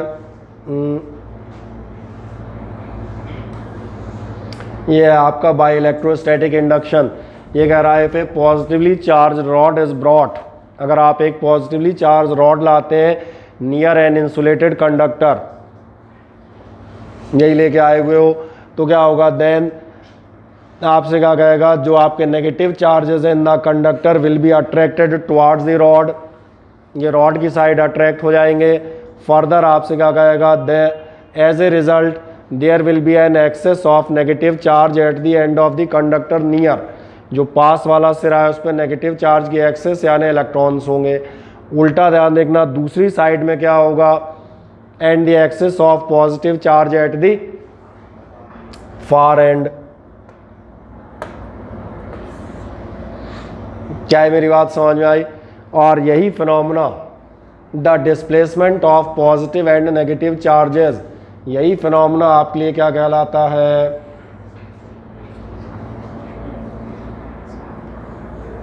तो आप कभी भी आगे हम अगले 3 से 4 महीने के दौरान जब भी इंडक्शन वर्ड इस्तेमाल करेंगे तो आपको समझ में आ जाएगा मैं काय की बात कर रहा हूँ, डिस्प्लेसमेंट ऑफ द चार्जेस की। कुछ इधर आए होंगे, कुछ दूर भाग गए होंगे, ये कंसेप्ट क्लियर होता है। अब लास्ट काम जो मैं करना था वो तो याद ही था, अर्थिंग करके हटाना है। अब इसके बाद क्या आपसे कहेगा, the charges thus induced is equal and opposite to each other, दोनों इक्वल और अपोजिट होंगे। फर्दर आप क्या करेंगे, if we touch the far end with a conductor connected to the earth, जो ने कहा था आप अर्थिंग कर दीजिएगा। अर्थिंग करने से आपका पॉजिटिव चार्ज खत्म हो जाएगा। अब ध्यान रखना, now on removing the wire first, पहले वायर हटा लीजिएगा, वरना क्या होगा, यहाँ वाला चार्ज छोड़ दोगे वो भी निकल लेगा। तो पहले मैंने क्या कहा, नल बंद कर दो, सही बोला ना मैंने। तो इसलिए पहले रिमूव द वायर फर्स्ट, और उसके बाद आप क्या करें, एंड देन दी रॉड, जो आपकी रॉड थी उसको भी हटा लें, बस ख़त्म। जो आपका नेगेटिव चार्ज था will spread over the entire conductor, वो आपके पूरे कंडक्टर पे फैल जाएगा। ठीक है, ये ऐसा पैराग्राफ है जो मैं आपको लिखाऊंगा नहीं, क्योंकि इसको सिर्फ आपको एक बार पढ़ना था, दैट्स ऑल। इंडक्शन का आपको जनरल मीनिंग आ जाए, इसमें से डायरेक्ट आपसे कुछ नहीं पूछा जाएगा। तो क्या ये प्रोसेस समझ में आ जाती है, हाँ है ना? किसका, ये जो कंडक्टर नेगेटिवली चार्ज हो उसको, ये तो आपके ऊपर डिपेंड करता है। अगर आपको नेगेटिव चार्ज चाहिए तो आपको इस तरीके से आप ले आएंगे। भाई कहीं अगर आप इलेक्ट्रिसिटी में हैं और आपको नेगेटिव या पॉजिटिव चार्ज चाहिए तो कैसे लाओगे? एक तो पुराना तरीका है, कंडक्टर उठाए खोपड़ी पे घिसो, हाँ नहीं, ये या एक आध बिल्ली पकड़ो, बिल्ली पे रगड़ो।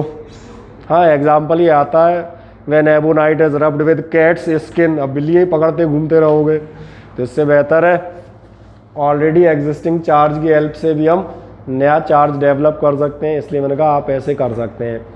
दूसरी बात ध्यान देखना, जब हम इस पर जाएंगे, बस इसमें आपको केवल दो बातें याद रखनी है। जो आपका इंड्यूस्ड चार्ज होगा कितना डेवलप होता है ये याद रखिएगा। तो एक सिंपल हेडिंग डाल दिएगा और इसमें आप लिख देंगे मेथड्स ऑफ चार्जिंग, एक सिंपल हेडिंग डाल दो, मेथड्स ऑफ चार्जिंग।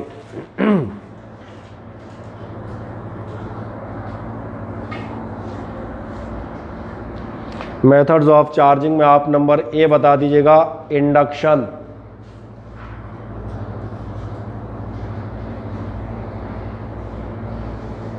और इंडक्शन में दो बातें नोट कर दीजिएगा, इनको हम डिटेल में आगे डिस्कस करेंगे। या आप बताएंगे द इंड्यूस्ड चार्ज, लिख दें induced charge Q dash is equals to,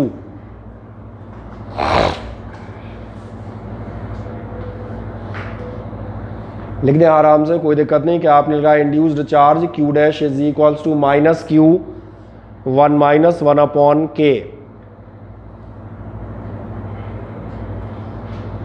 ठीक है, अब आपके दिमाग में दो छोटे छोटे सवाल आएंगे, मैं उनकी चर्चा कर देता हूँ। जो आपके दिमाग में छोटे छोटे सवाल आएंगे उनमें से पहला बता देता हूँ, नंबर 1। एक तो ध्यान देखना है, माइनस बता रहा है कि आपका चार्ज अपोजिट आएगा। आपको याद है आप पॉजिटिव चार्ज लाए थे, नेगेटिव को अट्रैक्ट किया था, इसलिए रॉड नेगेटिव हुई थी। अगर आप नेगेटिव के जगह पॉजिटिव की जगह नेगेटिव ले आते तो उस पर पॉजिटिव अट्रैक्ट होता। तो क्या ये क्लियर है? तो इसलिए हमेशा जो आपका ये चार्ज होगा वो ओरिजिनल से उल्टा होगा। दूसरा सवाल बताता हूँ, यहाँ पर एक आ रहा है 1 माइनस 1 अपॉन K। नीचे आप बताइएगा where K is the dielectric constant. नीचे आप लिख दिएगा where K is the dielectric constant of the material, where K is the dielectric constant of the material. ठीक, बस इस डाइलेक्ट्रिक कांस्टेंट को आप मत पूछिएगा ये क्या होता है, नहीं चिंता नहीं करें, हम बताएंगे अगले टर्न पे, हम इसको पूरा डिटेल में डिस्कस करेंगे क्या होता है। तो इसलिए यहाँ टाइम खराब करने से अच्छा है वहाँ पूरा एक बार में ले लेंगे ना। ठीक, और एक बात बताएंगे, जो डाइलेक्ट्रिक कांस्टेंट है, अलग अलग वैसे तो लिखा है dielectric constant of the material, ये समझ में आ रहा होगा मटेरियल की कोई ना कोई प्रॉपर्टी है, इसलिए इसमें एक बहुत खास स्टार बना के नीचे लिख दो, for metals K is equals to infinity. Metals का डाइलेक्ट्रिक कांस्टेंट याद रखिएगा कितना होता है, for metals K is equals to infinity. क्या आपने ऐसा लिख दिया? अब इधर देखो एक मिनट, अगर आप K is equals to infinity रखेंगे तो इधर आओ, इधर आपका Q dash is equals to कितना आएगा, माइनस क्यू 1 माइनस 1 अपॉन, क्या आपको ऐसा याद है 1 बाई इन्फिनिटी 0 हो जाएगा, 1 का कुछ होना नहीं है, तो इसका मतलब आपको क्या मिलेगा,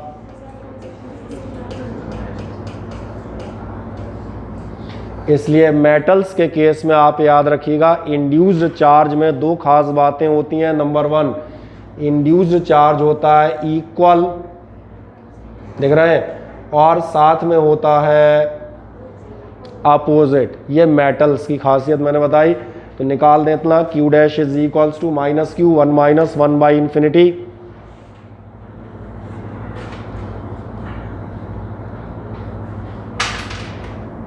ये याद रखिएगा। छोटे छोटे डाटा हम जहाँ इस्तेमाल करें,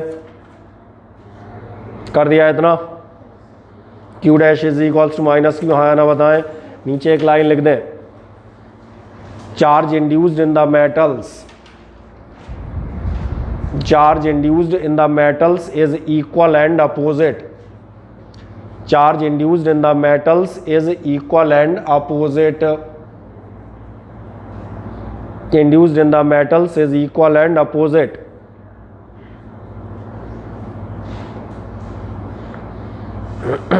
अब एक नेक्स्ट जाते हैं, चार्जिंग बाई कंडक्शन। कंडक्शन माने मालूम था, कंडक्शन का मतलब था चार्ज का यहाँ से वहाँ चला जाना, फ्लो हो जाना, यही आपके लिए कंडक्शन कहलाता है। ये कोई महान मेथड नहीं है, बहुत कॉमन सेंस वाला मेथड है। एक सेकंड में देखो, अपने पास एक चार्ज कंडक्टर है, थोड़ा ऊपर कर देता हूँ, दिख रहा है साफ कि और बड़ा करूँ?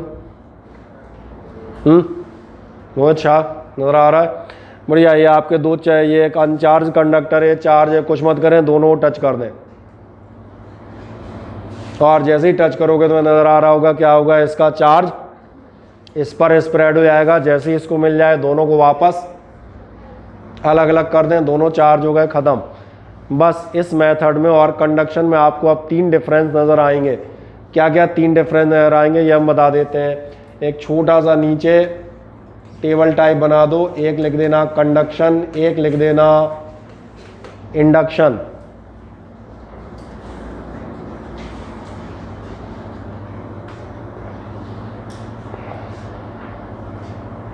ठीक, इंडक्शन पहला कौन सा लिखा है, इंडक्शन या कंडक्शन? कंडक्शन लिखा है, अच्छा मैंने लिखा था, तुमने भी वही लिखा होगा, सही है। कंडक्शन में आप लिख दीजिएगा physical touch between the conductors, physical touch between the conductors. और चेक कर लो क्या ये समझ में आ रहा है, दोनों कंडक्टर फिजिकली टच करेंगे तभी मेथड ऑफ कंडक्शन लगेगा। और इंडक्शन में क्या करोगे, बस इतना लिख दो नो, बाकी समझदार हो यार, नो का मतलब आगे समझ जाओगे हम काहे बात कर रहे हैं। दूसरी बात आप देखना, खास बात आपको ये समझ में आएगी, क्या ऐसा ध्यान गया है, इंडक्शन में जब आप पॉजिटिव रॉड लाए थे तो आपका इंड्यूस्ड चार्ज कौन सा हुआ है, नेगेटिव। और कंडक्शन में उल्टा है, कंडक्शन में क्या हुआ है, इसने अपना ही चार्ज दिया है, तो पॉजिटिव है तो पॉजिटिव जाएगा, नेगेटिव है तो नेगेटिव जाएगा। कंडक्शन में आप बताइएगा सिमिलर चार्ज डेवलप्स। क्या ये अंतर समझ में आ रहा है? कंडक्शन में कौन सा आएगा, सिमिलर। पिछले वाले में तो पिछला तो हो गया नो, बाकी लैंग्वेज नहीं लिखनी है, वो लैंग्वेज क्या लिखोगे तो पेपर में लिख देना सीधी। यहाँ के आप क्या क्या बताएंगे, सिमिलर चार्ज डेवलप्स, और उसमें आप क्या क्या बताओगे इंडक्शन में, अपोजिट, डिफरेंट नहीं, अपोजिट चार्ज इंड्यूसेस। क्या ये क्लियर हो गया?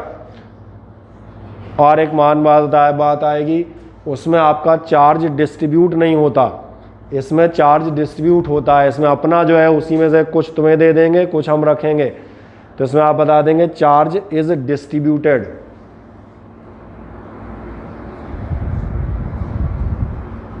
डिस्ट्रीब्यूटेड का मतलब तो समझ में आ रहा है ना, इसने अपने हिस्से का ही कुछ चार्ज पड़ोसी को दिया हुआ है, और उसमें सिर्फ नॉट लिख दो, खत्म बात। उसमें इससे लेना देना नहीं था कि आपका अपना चार्ज कम हो जाएगा और पड़ोसी पे चला जाएगा, वहाँ ये रिस्क नहीं है। ये आपका इंडक्शन था। कभी कभार हमें इनकी ज़रूरत पड़ जाएगी तो हम इन पे बात कर लेंगे, क्या ये कहानियाँ समझ में आती हैं। अब हम एक लास्ट और बहुत इंपॉर्टेंट चीज़ पे आएंगे। यहाँ से अब लगभग हम फिज़िक्स की तरफ खिसकने लगे। और ये आती हैं प्रॉपर्टीज ऑफ चार्ज। तो लिखें प्रॉपर्टीज ऑफ चार्ज, लिख दें एक symbol heading properties of charge. सबसे पहले नंबर 1 लिखिएगा charge is transferable. Properties of charge number 1 आप क्या लिखेंगे? ट्रांसफरेबल। अच्छा, ट्रांसफरेबल माने मुझे कोई बताओ जल्दी से।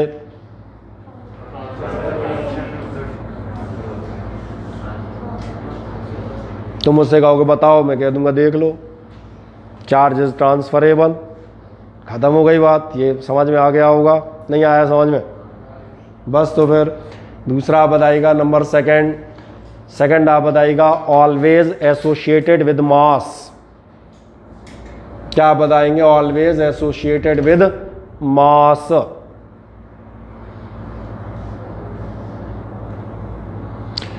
ये ध्यान रखिएगा, ऑलवेज एसोसिएटेड विद मास का क्या मीनिंग है? मतलब ये है मैं आपसे बात कर रहा हूँ, आप तक साउंड जा रही है, कुछ तक तो जा ही रही होगी है क्या होती है? कुछ तक ही जाती है, सब तक चली जाती तो सब 90 नहीं ले आते तो जिन तक भैया साउंड जा रही है, ध्यान जा रहा है, एनर्जी जा रही है, वेव्स जा रही हैं। चार्ज ध्यान रखना, चार्ज वेव नहीं होती। चार्ज क्या है? मटेरियल प्रॉपर्टी है। जैसे नेगेटिव चार्ज जा रहा है तो नेगेटिव चार्ज नहीं जाता, हकीकत में इलेक्ट्रॉन जा रहा होता है, और इलेक्ट्रॉन तुम्हें मालूम है it is a material particle. तो इसलिए कहा है चार्ज हमेशा कैसा होगा? एसोसिएटेड विद मास है। चार्ज एनर्जी या वेव के फॉर्म में ट्रेवल नहीं करेगा, ये याद रखिएगा। नेक्स्ट एक तीसरी प्रॉपर्टी आएगा नंबर थर्ड आप बताएंगे can be added algebraically. Next आप बताएंगे कैन बी एडेड एल्जेब्रिकली। अच्छा, एल्जेब्रिक एडिशन का मीनिंग क्या होता है? कोई मुझे बताएगा? ये वर्ड क्या कहना चाह रहा है? और एल्जेब्रिक एडिशन का मतलब ही भूल गए। एल्जेब्रिक एडिशन का मतलब होता है, मुझे बताओ, मैंने तुम्हें +5 कूलॉम चार्ज दिया, फिर -3 दिया, फिर +4 दिया। मैं लिख देता हूँ, आधे यही भूल जाएंगे कितना कितना दिया। तो कितना दिया? +5 दिया, फिर कितना दिया था? -3, और फिर दिया +4। तुम्हारे पास टोटल चार्ज कितना है? +6। तो इसका मतलब तुमने एल्जेब्रिक एडिशन किया है, considering the positive and negative science. आप ये तो नहीं कहोगे 5 और 3 8 और 4 12 कूलॉम होगा।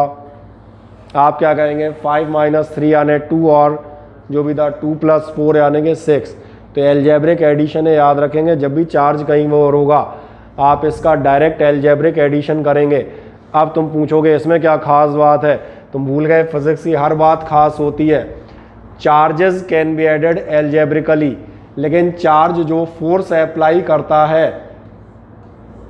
एक जगह उसने किया 5 न्यूटन और दूसरी जगह इसने किया 4 न्यूटन, एक मजेदार बात है, टोटल फोर्स 9 न्यूटन नहीं आएगा। इसका मतलब है force can not be added algebraically. क्योंकि कई लोग यहाँ पूछते सर इसमें क्या खास था? तो 5 और 4 9, इसमें क्या बताने वाली बात थी? मैंने कहा बताने वाली बात ये थी कि चार्ज स्केलर है। चार्ज का एडिशन कैसा हो जाएगा? एल्जेब्रिक। लेकिन चार्ज, यही चार्ज जो इलेक्ट्रिक फोर्स या इलेक्ट्रिक फील्ड अप्लाई करेगा, उनका एडिशन एल्जेब्रिक नहीं होगा, वो आपको वेक्टर फॉर्मेट में निकालना पड़ेगा। तो क्या है, समझ में आता है? और यही हमें बता देता है जो आपने कहा था, total charge on a body is algebraic sum of. ठीक, तो इसको लिखने की जरूरत नहीं है, या आप पास शीट रहेगी, मजे से पढ़िएगा। अगला है आपका चार्ज इज कंजर्व्ड।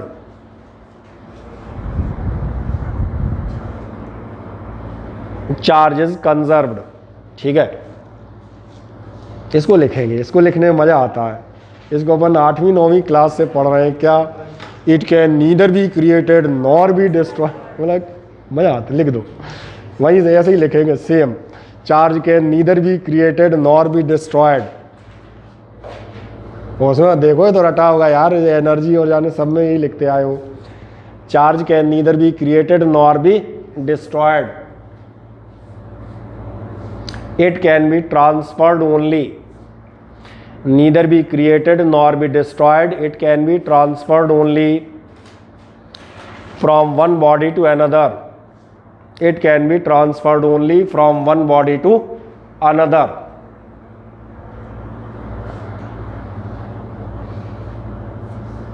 क्या है समझ में आता है? केवल ट्रांसफ़र कर रहे थे, सोडियम से क्लोरीन में जा सकता है, किसी और से किसी और में, लेकिन क्या है ध्यान जा रहा है? टोटल चार्ज आपका कैसा रहेगा? टोटल इलेक्ट्रॉन्स कांस्टेंट या कंजर्वड रहेंगे, और ना खोएंगे और ना प्रकट होंगे, इसलिए और आगे लिख दिएगा so the electric charge of an isolated system, so the electric charge of an isolated system is constant और conserved. So the total charge of an isolated system is constant और कंजर्व्ड. इसमें किसी को शंका तो नहीं है? हाँ या ना? अब एक नेक्स्ट आएगा इनवेरियंस ऑफ चार्ज. नेक्स्ट आप बताइएगा, नेक्स्ट प्रॉपर्टी बता दिएगा, चार्ज इज इनवेरिएंट. नेक्स्ट आप बताएंगे चार्ज इज इनवेरिएंट. और चार्ज इज इनवेरिएंट में आप डैश मार के बताइएगा द न्यूमेरिकल वैल्यू ऑफ, नीचे आप बताएंगे the numerical value of an elementary charge is independent of velocity. The numerical value of an elementary charge is independent of velocity.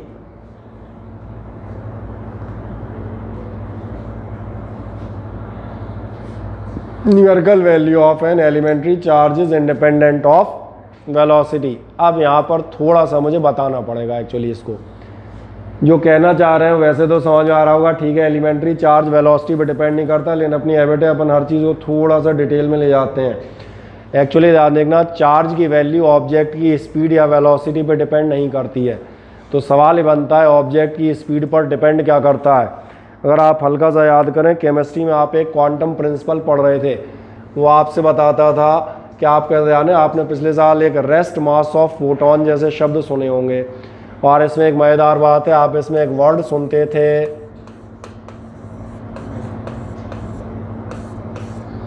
यानी किसी भी बॉडी का मास किस पोजीशन में, रेस्ट में. तो इससे समझ में आता है अगर ये रेस्ट मास है तो फिर एक काइनेटिक मास भी होता होगा. और अगर हल्का से याद करें, लास्ट ईयर मैंने भी बताता था किसी भी ऑब्जेक्ट का मास उसकी स्पीड पर डिपेंड करता है. और कैसे डिपेंड करता है ये रिलेशन याद दिला देते हैं. ध्यान से इधर देखें, ध्यान देखना, शायद ये रिलेशन कुछ लोगों को याद आए, जिन्हें नहीं याद आए या नहीं पढ़ा हो वो इसको याद रखिएगा.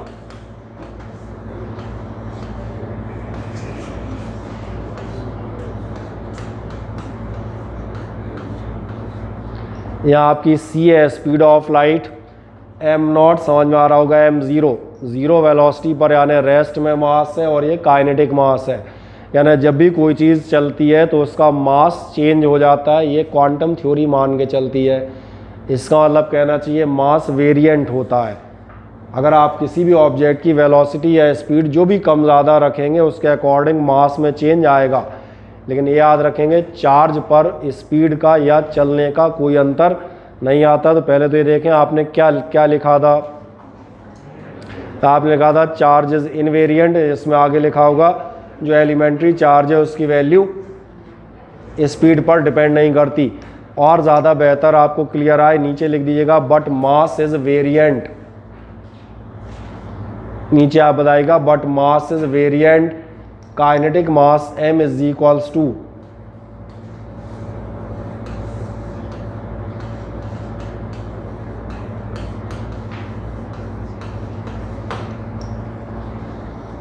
और जिन्होंने लास्ट ईयर फिजिक्स केमिस्ट्री नहीं भी पढ़ी है उन्हें एक आइडिया ज़रूर लग जाएगा कि रेस्ट की पोजीशन में और काइनेटिक माने तो मालूम है मूविंग पोजीशन में मासेस अलग अलग आते हैं.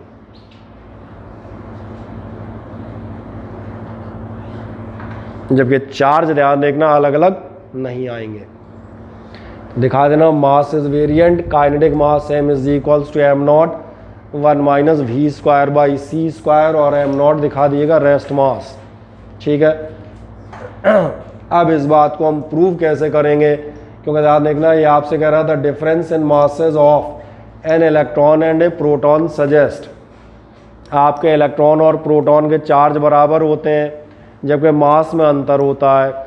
मास में अंतर क्यों है? इसका कारण यह है कि आप देखेंगे जो आपका इलेक्ट्रॉन, प्रोटॉन होता है स्टेशनरी, इलेक्ट्रॉन होता है मूविंग। तो ये क्या सजेस्ट कर रहा है, ध्यान देखना, ये सजेस्ट कर रहा है कि आपका electron move much faster in atom than proton. Electron जो है प्रोटॉन के कंपैरिजन में बहुत तेज़ी से मूव कर रहा है। बढ़िया, तो मास का तो समझ में आ गया, लेकिन तुमने ध्यान दिया अगर चार्ज वेरी करता तो इलेक्ट्रॉन का चूँकि मूव कर रहे हो तो चार्ज भी बदल जाता, तो फिर एटम न्यूट्रल नहीं रहता ना, क्योंकि तुमने लिखा है नंबर ऑफ प्रोटॉन और नंबर ऑफ इलेक्ट्रॉन कैसे होते हैं, बराबर। प्रोटॉन जितने हैं 10 मान के चलो, इलेक्ट्रॉन भी कितने होंगे, 10 होंगे। दोनों के वज़न में बहुत अंतर होता है। वज़न में अंतर क्यों है? क्योंकि मैंने अभी आपसे कहा था मास बदल जाएगा, जो बहुत तेज़ी से चल रहा है, जो रेस्ट में है, लेकिन चार्ज नहीं बदल सकते। चार्ज बदल दोगे, दोनों के अलग अलग हो गए, तो एटम न्यूट्रल नहीं रह जाएगा ना फिर। इसलिए ये दिया हुआ है, if the charges were dependent on the velocity, अगर चार्ज वेलोसिटी पे डिपेंड हो गया तो neutrality of atom would be violated. Violated मतलब भंग हो जाएगी या टूट जाएगी, ऐसा। क्या ये क्लियर होता है, हाँ या ना? अब एक बहुत इंपॉर्टेंट आपके लिए प्रॉपर्टी आती है, तो नीचे लिख दीजिएगा, आ चार्ज प्रोड्यूसेस। नेक्स्ट प्रॉपर्टी अगला नंबर डालेंगे, charge produces electric and magnetic field. Charge produces electric and magnetic field, ठीक। और इसको 3 पार्ट बता देता हूँ, ये ध्यान रखिएगा और तीनों हम डिस्कस भी कर देंगे। वो लिख दिया था charge produces electric and magnetic field. इसमें एक्चुअली 2 नहीं 3 बातें आती हैं, तीनों याद रखिएगा और तीनों में आप बताता हूँ। सबसे पहले आप जाएंगे, जो आप हल्का सा फिगरेटिव भी बनाइएगा और मैं लिख देता हूँ। सबसे पहले आप बताएंगे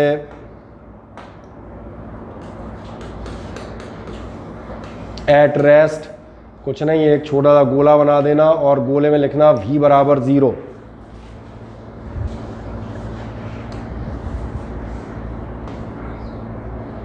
एट रेस्ट v बराबर 0 मतलब समझ में आ रहा होगा, चार्ज है और चार्ज की वेलोसिटी हमने कितनी मानी है, 0।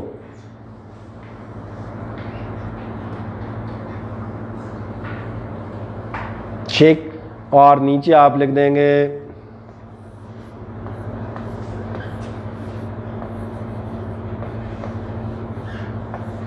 Vector E only. ई का मतलब याद है किसी को? ई मतलब हुआ करती थी इलेक्ट्रिक फील्ड। और चलो नहीं भी याद हो तो अब यही पढ़नी है, तो ऐसे ही रोज़ 50 बार इस्तेमाल करेंगे। ई मतलब इलेक्ट्रिक फील्ड, उसमें क्या चिंता, ठीक है। और ज़रा देखें, चार्ज के साथ 3 बातें हो सकती हैं। पहली बात क्या हो सकती है, चार्ज आपका कहाँ हो, एट रेस्ट, या फिर ध्यान देखना चार्ज कैसा हो, यूनिफॉर्म मोशन। अगला दिखाइएगा यूनिफॉर्म मोशन।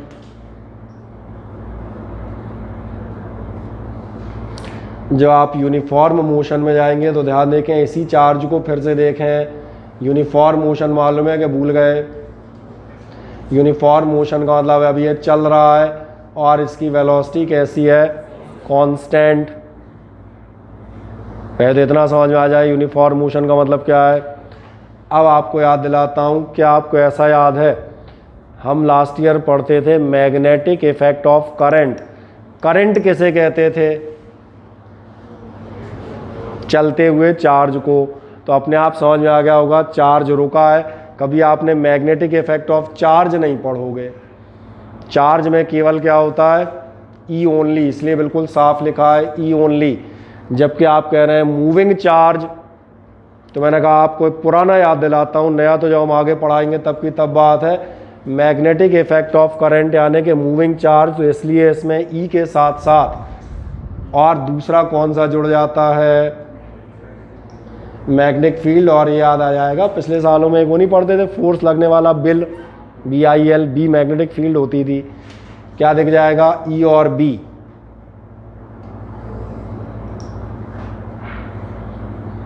और दिखा दीजिएगा बट नो रेडिएशंस।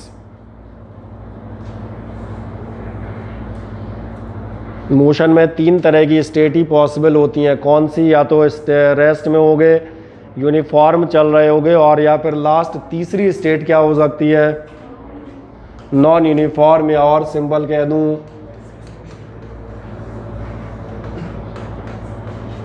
यही कहते थे ना, या तो कांस्टेंट वेलोसिटी से चल रहे होगे या फिर आपका एक्सेलरेशन होगा। एक्सेलरेशन के लिए दिखा दें, एक्सेलरेशन का मीनिंग क्या आएगा?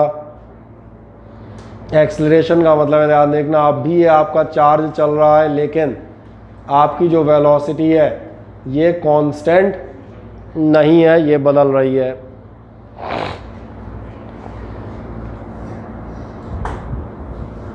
अब सवाल बनेगा इसमें क्या क्या आएगा, तो लिखना बाद में, पहले मुझे सुन लें।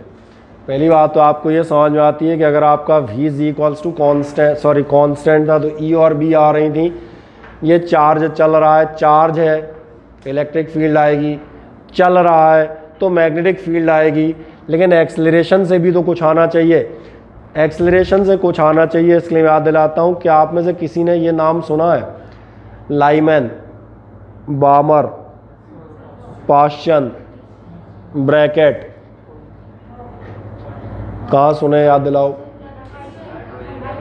हाइड्रोजन स्पेक्ट्रम में पढ़े हैं, इसलिए मैंने कहा कि आपको ध्यान है, जब भी इलेक्ट्रॉन अपर लेवल से लोअर लेवल में कूदता है, जंप करता है, तो आप कहते हैं ये अपनी एडिशनल एनर्जी इलेक्ट्रोमैग्नेटिक रेडिएशंस के फॉर्म में रिलीज़ करता है। मैं सही कह रहा हूँ या गलत कह रहा हूँ?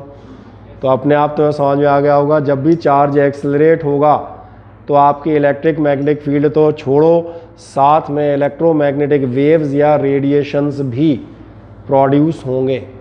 और यही मैंने कहा था, फिर कौन से होंगे? फिर वो तुम्हारे पास हाइड्रोजन में थे, अल्ट्रावायलेट हैं तो लाइमैन होंगे, विजिबल हैं तो बामर होंगे, तो फिर डिटेल एक अलग था। ये तो पढ़े हुए हैं सारे।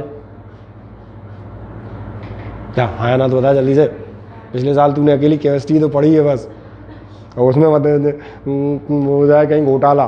बोले सर बाकी तो पढ़े नहीं हो, केमिस्ट्री जाते तो रहे, पर सोचा जब कुछ नहीं पढ़ रहे तो वो भी क्यों पढ़े, ऐसा मत कर देना। इसलिए ध्यान देखना, यहाँ पर आप पास 3 ऑप्शन हो जाएंगे। 3 ऑप्शन नजर आ रहे हैं, कौन से हो जाएंगे? अब तक तो समझ में आ गए होंगे। इलेक्ट्रिक फील्ड होगी, ई, बी होगा, और साथ में क्या होगा? तो चाहो तो रेडिएट एनर्जी के लिख देना, इलेक्ट्रोमैग्नेटिक रेडिएशंस। तो तीसरा बता दिएगा, V not equal to constant लिख दिया था, उसके नीचे आप लिखिएगा vector E comma vector B, वो तो है ही, और साथ में आप क्या लिखेंगे? Electromagnetic radiations. समझ में आ गया? और इन सारी बातों के ऊपर हम जो है चैप्टर पढ़ेंगे।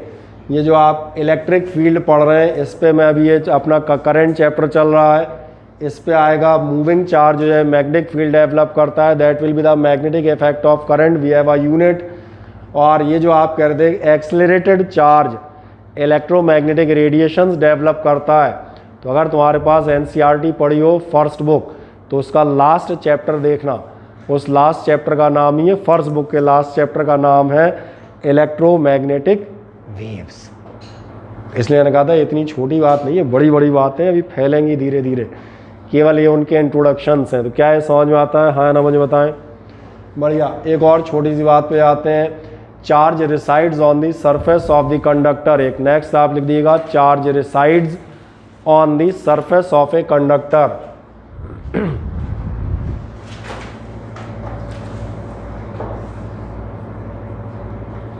Resides on the surface of conductor से हमारा मीनिंग क्या है? हमारा मीनिंग है, ध्यान से देखना, कि अगर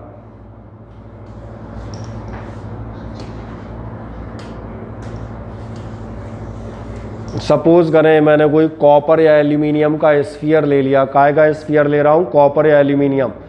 अगर मान के चलो मैं इसको चार्ज दूँ, तो क्या आपको मालूम है आपका जो कॉपर है एक गुड कंडक्टर होता है। गुड कंडक्टर मतलब चार्ज भागेगा, और भागेगा तो कहाँ तक भागता जाएगा? जहाँ तक सड़क होगी वहीं तक तो भागेगा। तो सड़क कहाँ तक है? इसका मतलब याद देखना है, चार्ज कहाँ जाके रुकेगा।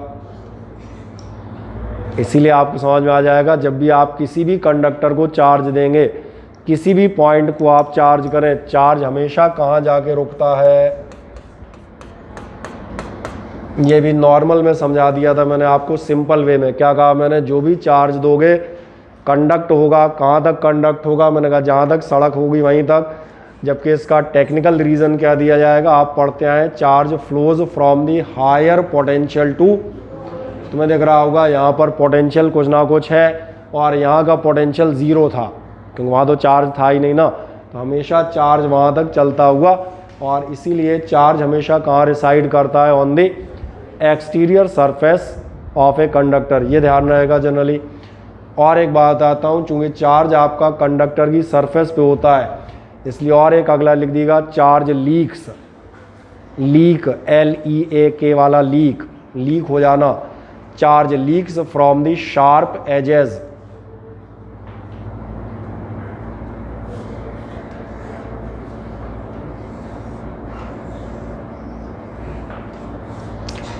Leaks from the sharp edges. मान के चलें अपने पास है कोई, हम कहते हैं पुराने ज़माने वाला हथियार है,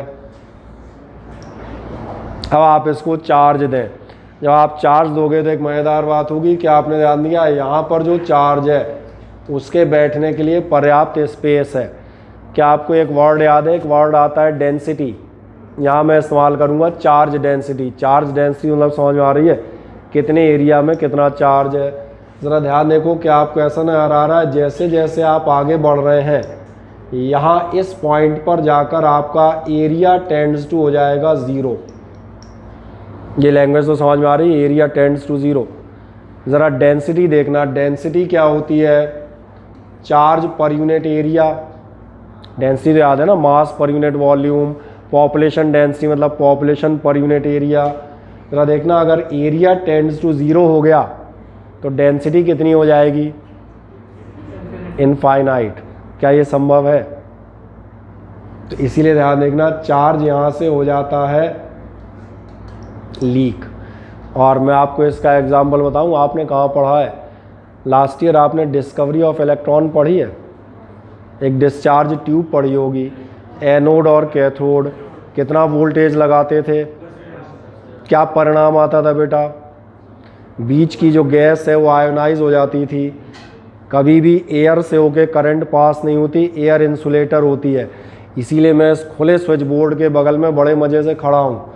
अगर एयर कंडक्टर हुआ करती तो अब तक तुम्हारी छुट्टी हो गई होती। सही बोल रहा हूँ ना? तो मैंने कहा हम क्यों बचे हुए हैं, क्योंकि एक एयर इंसुलेटर है। लेकिन अब याद आ गया होगा, ऐसी जगहों पर जहाँ चार्ज डेंसिटी बहुत हैवी हो जाएगी वहाँ क्या हो रहा था, आप 10,000 और 20,000 वोल्ट लगाते थे तो चार्ज आपका लीक कर जाता है। क्या ये समझ में आता है, हाँ या ना? बढ़िया। अब एक आध छोटे मोटे पॉइंट और बताता हूँ, सबसे इंटरेस्टिंग पॉइंट पे जाएंगे।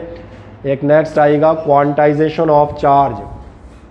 ये प्रिंसिपल आपसे कई बार पूछा गया है, इसलिए मैं इस पर लगा देता हूँ 3 स्टार। अगर वाटर सरफेस होती और कहीं से चार्ज लीक कर रहा होता तो कितनी दूरी तक जा सकता था वो, पूरे जो वाटर होता है उसमें? आप शायद चार्ज का मतलब नहीं समझे, चार्ज होगा क्या, चार्ज मतलब क्या? चार्ज मतलब कैटायन एनायन। बेटा जब जाएंगे आगे बढ़ेंगे तो आपने ध्यान नहीं दिया, हर एनायन को कहीं ना कहीं कोई ना कोई कैटायन मिल जाएगा।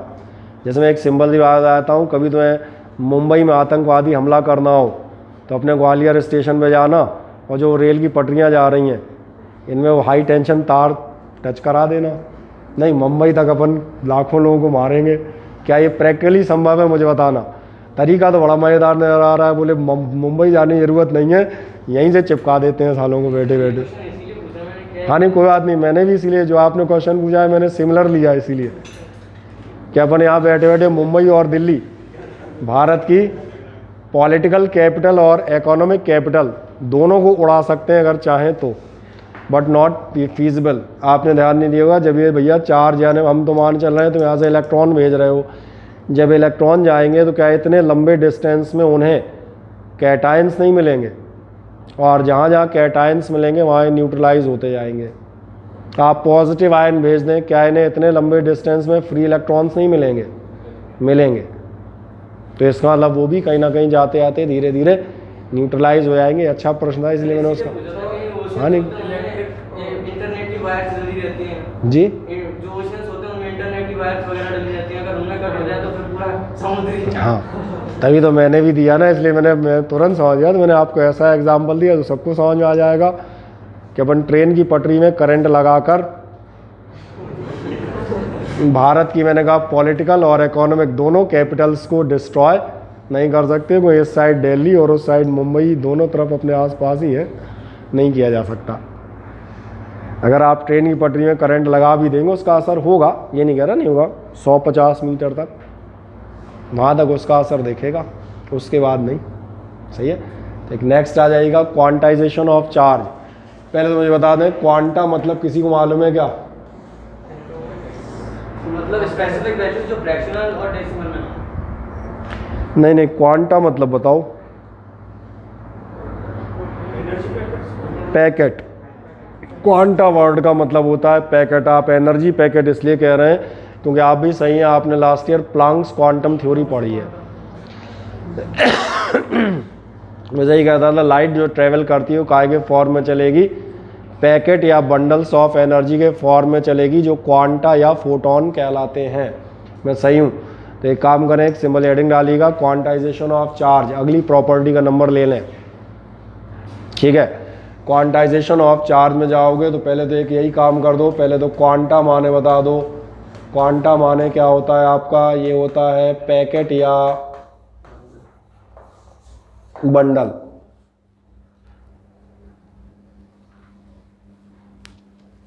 ठीक है। अब सवाल आया पैकेट या बंडल की क्या खास बात होती है। पैकेट या बंडल में वो खास बात होती है जो आप बता रहे थे, जो फ्रैक्शन या डेसिमल नहीं हो। एक सिंपल से पैकेट का एग्जांपल देता हूं। तुम में से किसी ने कभी दूध का पैकेट खरीदा है? कितने पैकेट खरीद सकते हो? 1 2 3 4 5, सही कह रहे हैं। कभी 5.5 पैकेट खरीद लोगे? 6.25, 6.25। जिन्होंने दूध का पैकेट नहीं खरीदा उन्होंने बिस्किट के पैकेट खरीदे होंगे। कभी दुकान पे जाओ, बोले भाई साहब 4.5 पैकेट देना जरा। अच्छा, बिस्कुट का पैकेट भी नहीं खरीदा तो ये रजिस्टर खरीदते हो। रजिस्टर इज ए पैकेट और बंडल ऑफ पेपर्स। कभी पैसे कम पड़ जाए उसे कहना भाई साहब एक काम करो, आधा रजिस्टर दे दो, आधा रखे रहो। तो मेरी बात समझ में आती है? पैकेट या बंडल की खासियत ये है कि ये कैसे होंगे? In terms of the integers. और इसीलिए क्या आपको याद है हमने जहाँ से शुरुआत की थी, हमने कहा था जब भी आप चार्ज ट्रांसफ़र करेंगे तो चार्ज ट्रांसफ़र होता है इलेक्ट्रॉन्स के फॉर्म में।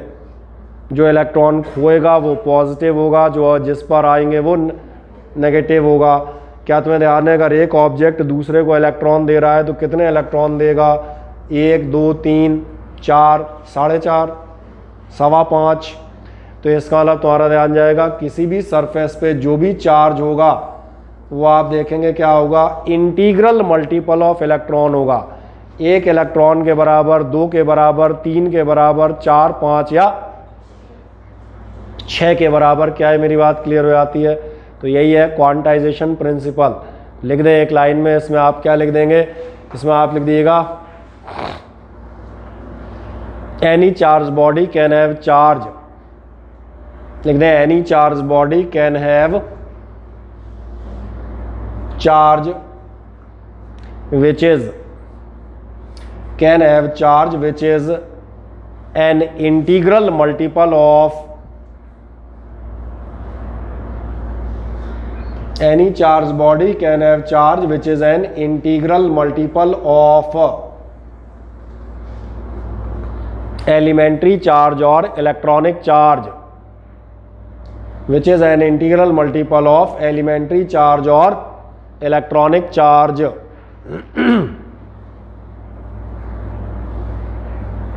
और इंटीग्रल मल्टीपल का मतलब समझ में आ रहा है? नीचे आप बताएंगे that is Q is equals to plus minus any. नीचे आप क्या चीज बताएंगे? That is Q is equals to plus minus any. और जो आप प्लस माइनस एनी कर देंगे, n तो समझ में आ रहा होगा, नंबर ऑफ इलेक्ट्रॉन। चलो ज़्यादा है तो बगल में लिख दो n बराबर 1 2 3 4, लिख ही दो, क्या दिक्कत क्या है? Where are n is equals to 1 2 3 4। हाँ, एक छोटी सी बात याद आएगी, ई की वैल्यू कितनी होती है इलेक्ट्रॉन की, तो तुम इतनी बड़ी वैल्यू मत लिखो, तो ऐसे याद करोगे नहीं, फालतू में क्यों परेशान कर रहे हो, तो तुम सिर्फ इतना लिखो। इस तरह से आज की डेट में अब आपको इलेक्ट्रॉन का मास और चार्ज दोनों याद हो जाने चाहिए। मास याद था अब किसी को 9.1 इंटू 10⁻31 kg, और चार्ज हो गया 1.6 इंटू 10⁻19 कूलॉम। अब इससे कंजर्वेशन प्रिंसिपल क्वांटाइजेशन पे एक आध छोटी मोटी बातें और करेंगे, उसके पहले इससे रिलेटेड एक छोटा सवाल कर लेते हैं। ज़रा देखें अगला, ये तो समझ में आ गया था वहाँ पर Q is equals to plus minus n ही, हाँ या ना बताएं। ज़रा इस क्वेश्चन को देखें, फर्स्ट क्वेश्चन क्या कह रहा है, the charge on a conductor is negative 1.6 Coulomb. किसी कंडक्टर का आपका चार्ज कितना है, नेगेटिव 1.6 कूलॉम है। चूँकि पहला न्यूमेरिकल है इस साल का, तो बिल्कुल आराम से डिस्कस करता हूँ कि आपको ये समझ में आ रहा है 1.6 कूलॉम है, और वो भी कितना है, नेगेटिव चार्ज। देन क्या कह रहा है, how many electrons are, how many मतलब बिल्कुल साफ समझ में आ रहा होगा, नंबर ऑफ इलेक्ट्रॉन्स की चर्चा कर रहा है। आर एक्सेस ऑन इट, इस पर कितने इलेक्ट्रॉन ज़्यादा हैं नॉर्मल स्टेट से। अब यहाँ पर हम बात करेंगे क्या, जो लोग हम बता दें नए हैं उनको एक दो बार न्यूमेरिकल बता देता हूँ, आप करते कैसे हैं कि आपको ये समझ में आ रहा है चार्ज गिवन है, और एक बहुत छोटी सी बात, नंबर ऑफ इलेक्ट्रॉन पूछना चाह रहा है। क्या चार्ज और नंबर ऑफ इलेक्ट्रॉन का कोई रिलेशन आपको मालूम है?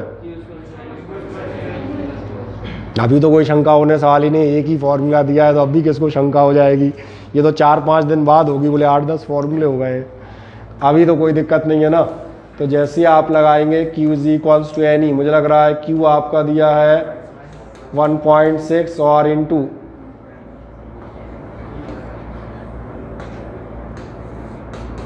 इसलिए कहा था इलेक्ट्रॉन का चार्ज याद रखना, नहीं तो यहाँ आगे फंस जाओगे सवाल शुरू होते ही, है ना, फिर छी छू करोगे, इलेक्ट्रॉन का कितना होता है।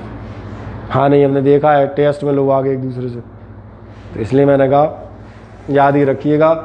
मेरा ख्याल है 1.6 कैंसिल आउट हो जाएंगे, 10⁻19 आप उस साइड भेज देंगे, तो आपका कितना आंसर आ जाएगा, दैट विल बी। कोई शंका है इस क्वेश्चन में? ठीक है, क्वेश्चन आप कर लीजिएगा, क्वेश्चन नोट मत कीजिएगा, क्वेश्चन नोट करने के लिए जगह छोड़ दें थोड़ी सी,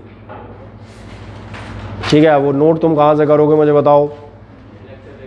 नहीं, लेक्चर देखने के अलावा उसका उपाय बता देता हूँ ना, वो भी मैं क्लियर कर दूंगा। नेक्स्ट आप लिख दें conductor has a deficit of 5 electron. अच्छा, डिफिसिट माने मालूम है कि नहीं? कमी। हाँ नहीं, कई बार अंग्रेजी फिजिक्स तो बाद में अत्याचार करती है, पहले अंग्रेजी खा जाती है। आदमी बैठा खोपड़ी खुजा रहा है, ये है डिफिसिट ऑफ, ये मतलब क्या? तो डिफिसिट ऑफ 5 इलेक्ट्रॉन की कमी है। Find the charge on the conductor, कितना चार्ज होगा इस कंडक्टर पर।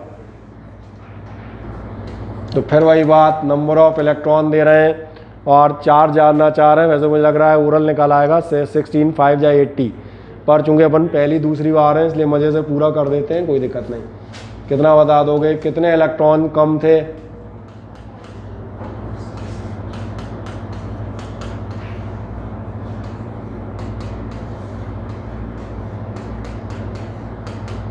और एक बात याद रखिएगा, इस साल में यूनिट्स भैया लिखते चलना, क्योंकि लास्ट ईयर पहला चैप्टर यूनिट एंड मेजरमेंट ही पढ़ाते थे। और एक मुझे लास्ट बात और बताएं, चार्ज पॉजिटिव होगा या फिर नेगेटिव? नेगेटिव होगा, सही कह रहे हैं। कैसे? तो जिस पे इलेक्ट्रॉन की कमी होती है वो नेगेटिव होता है कि पॉजिटिव होता है?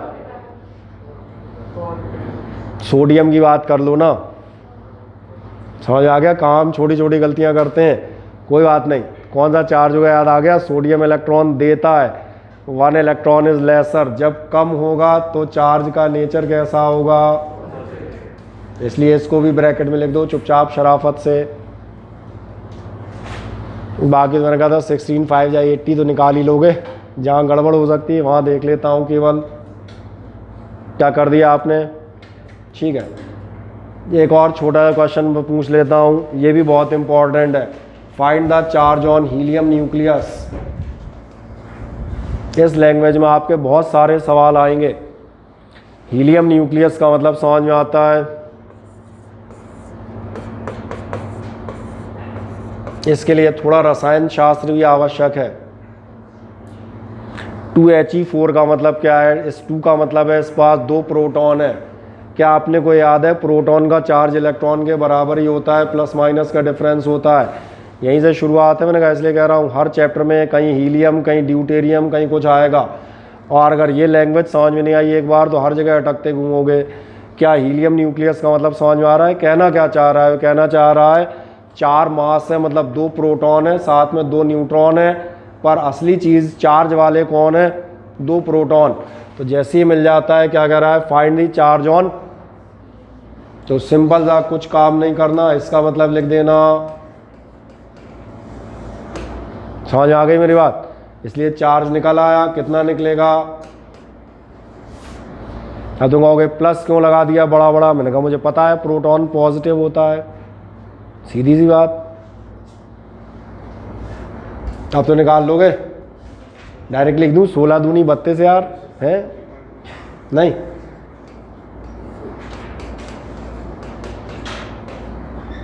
छोटू सा प्लस लगा दो, ज़्यादा है तो और कुछ नहीं।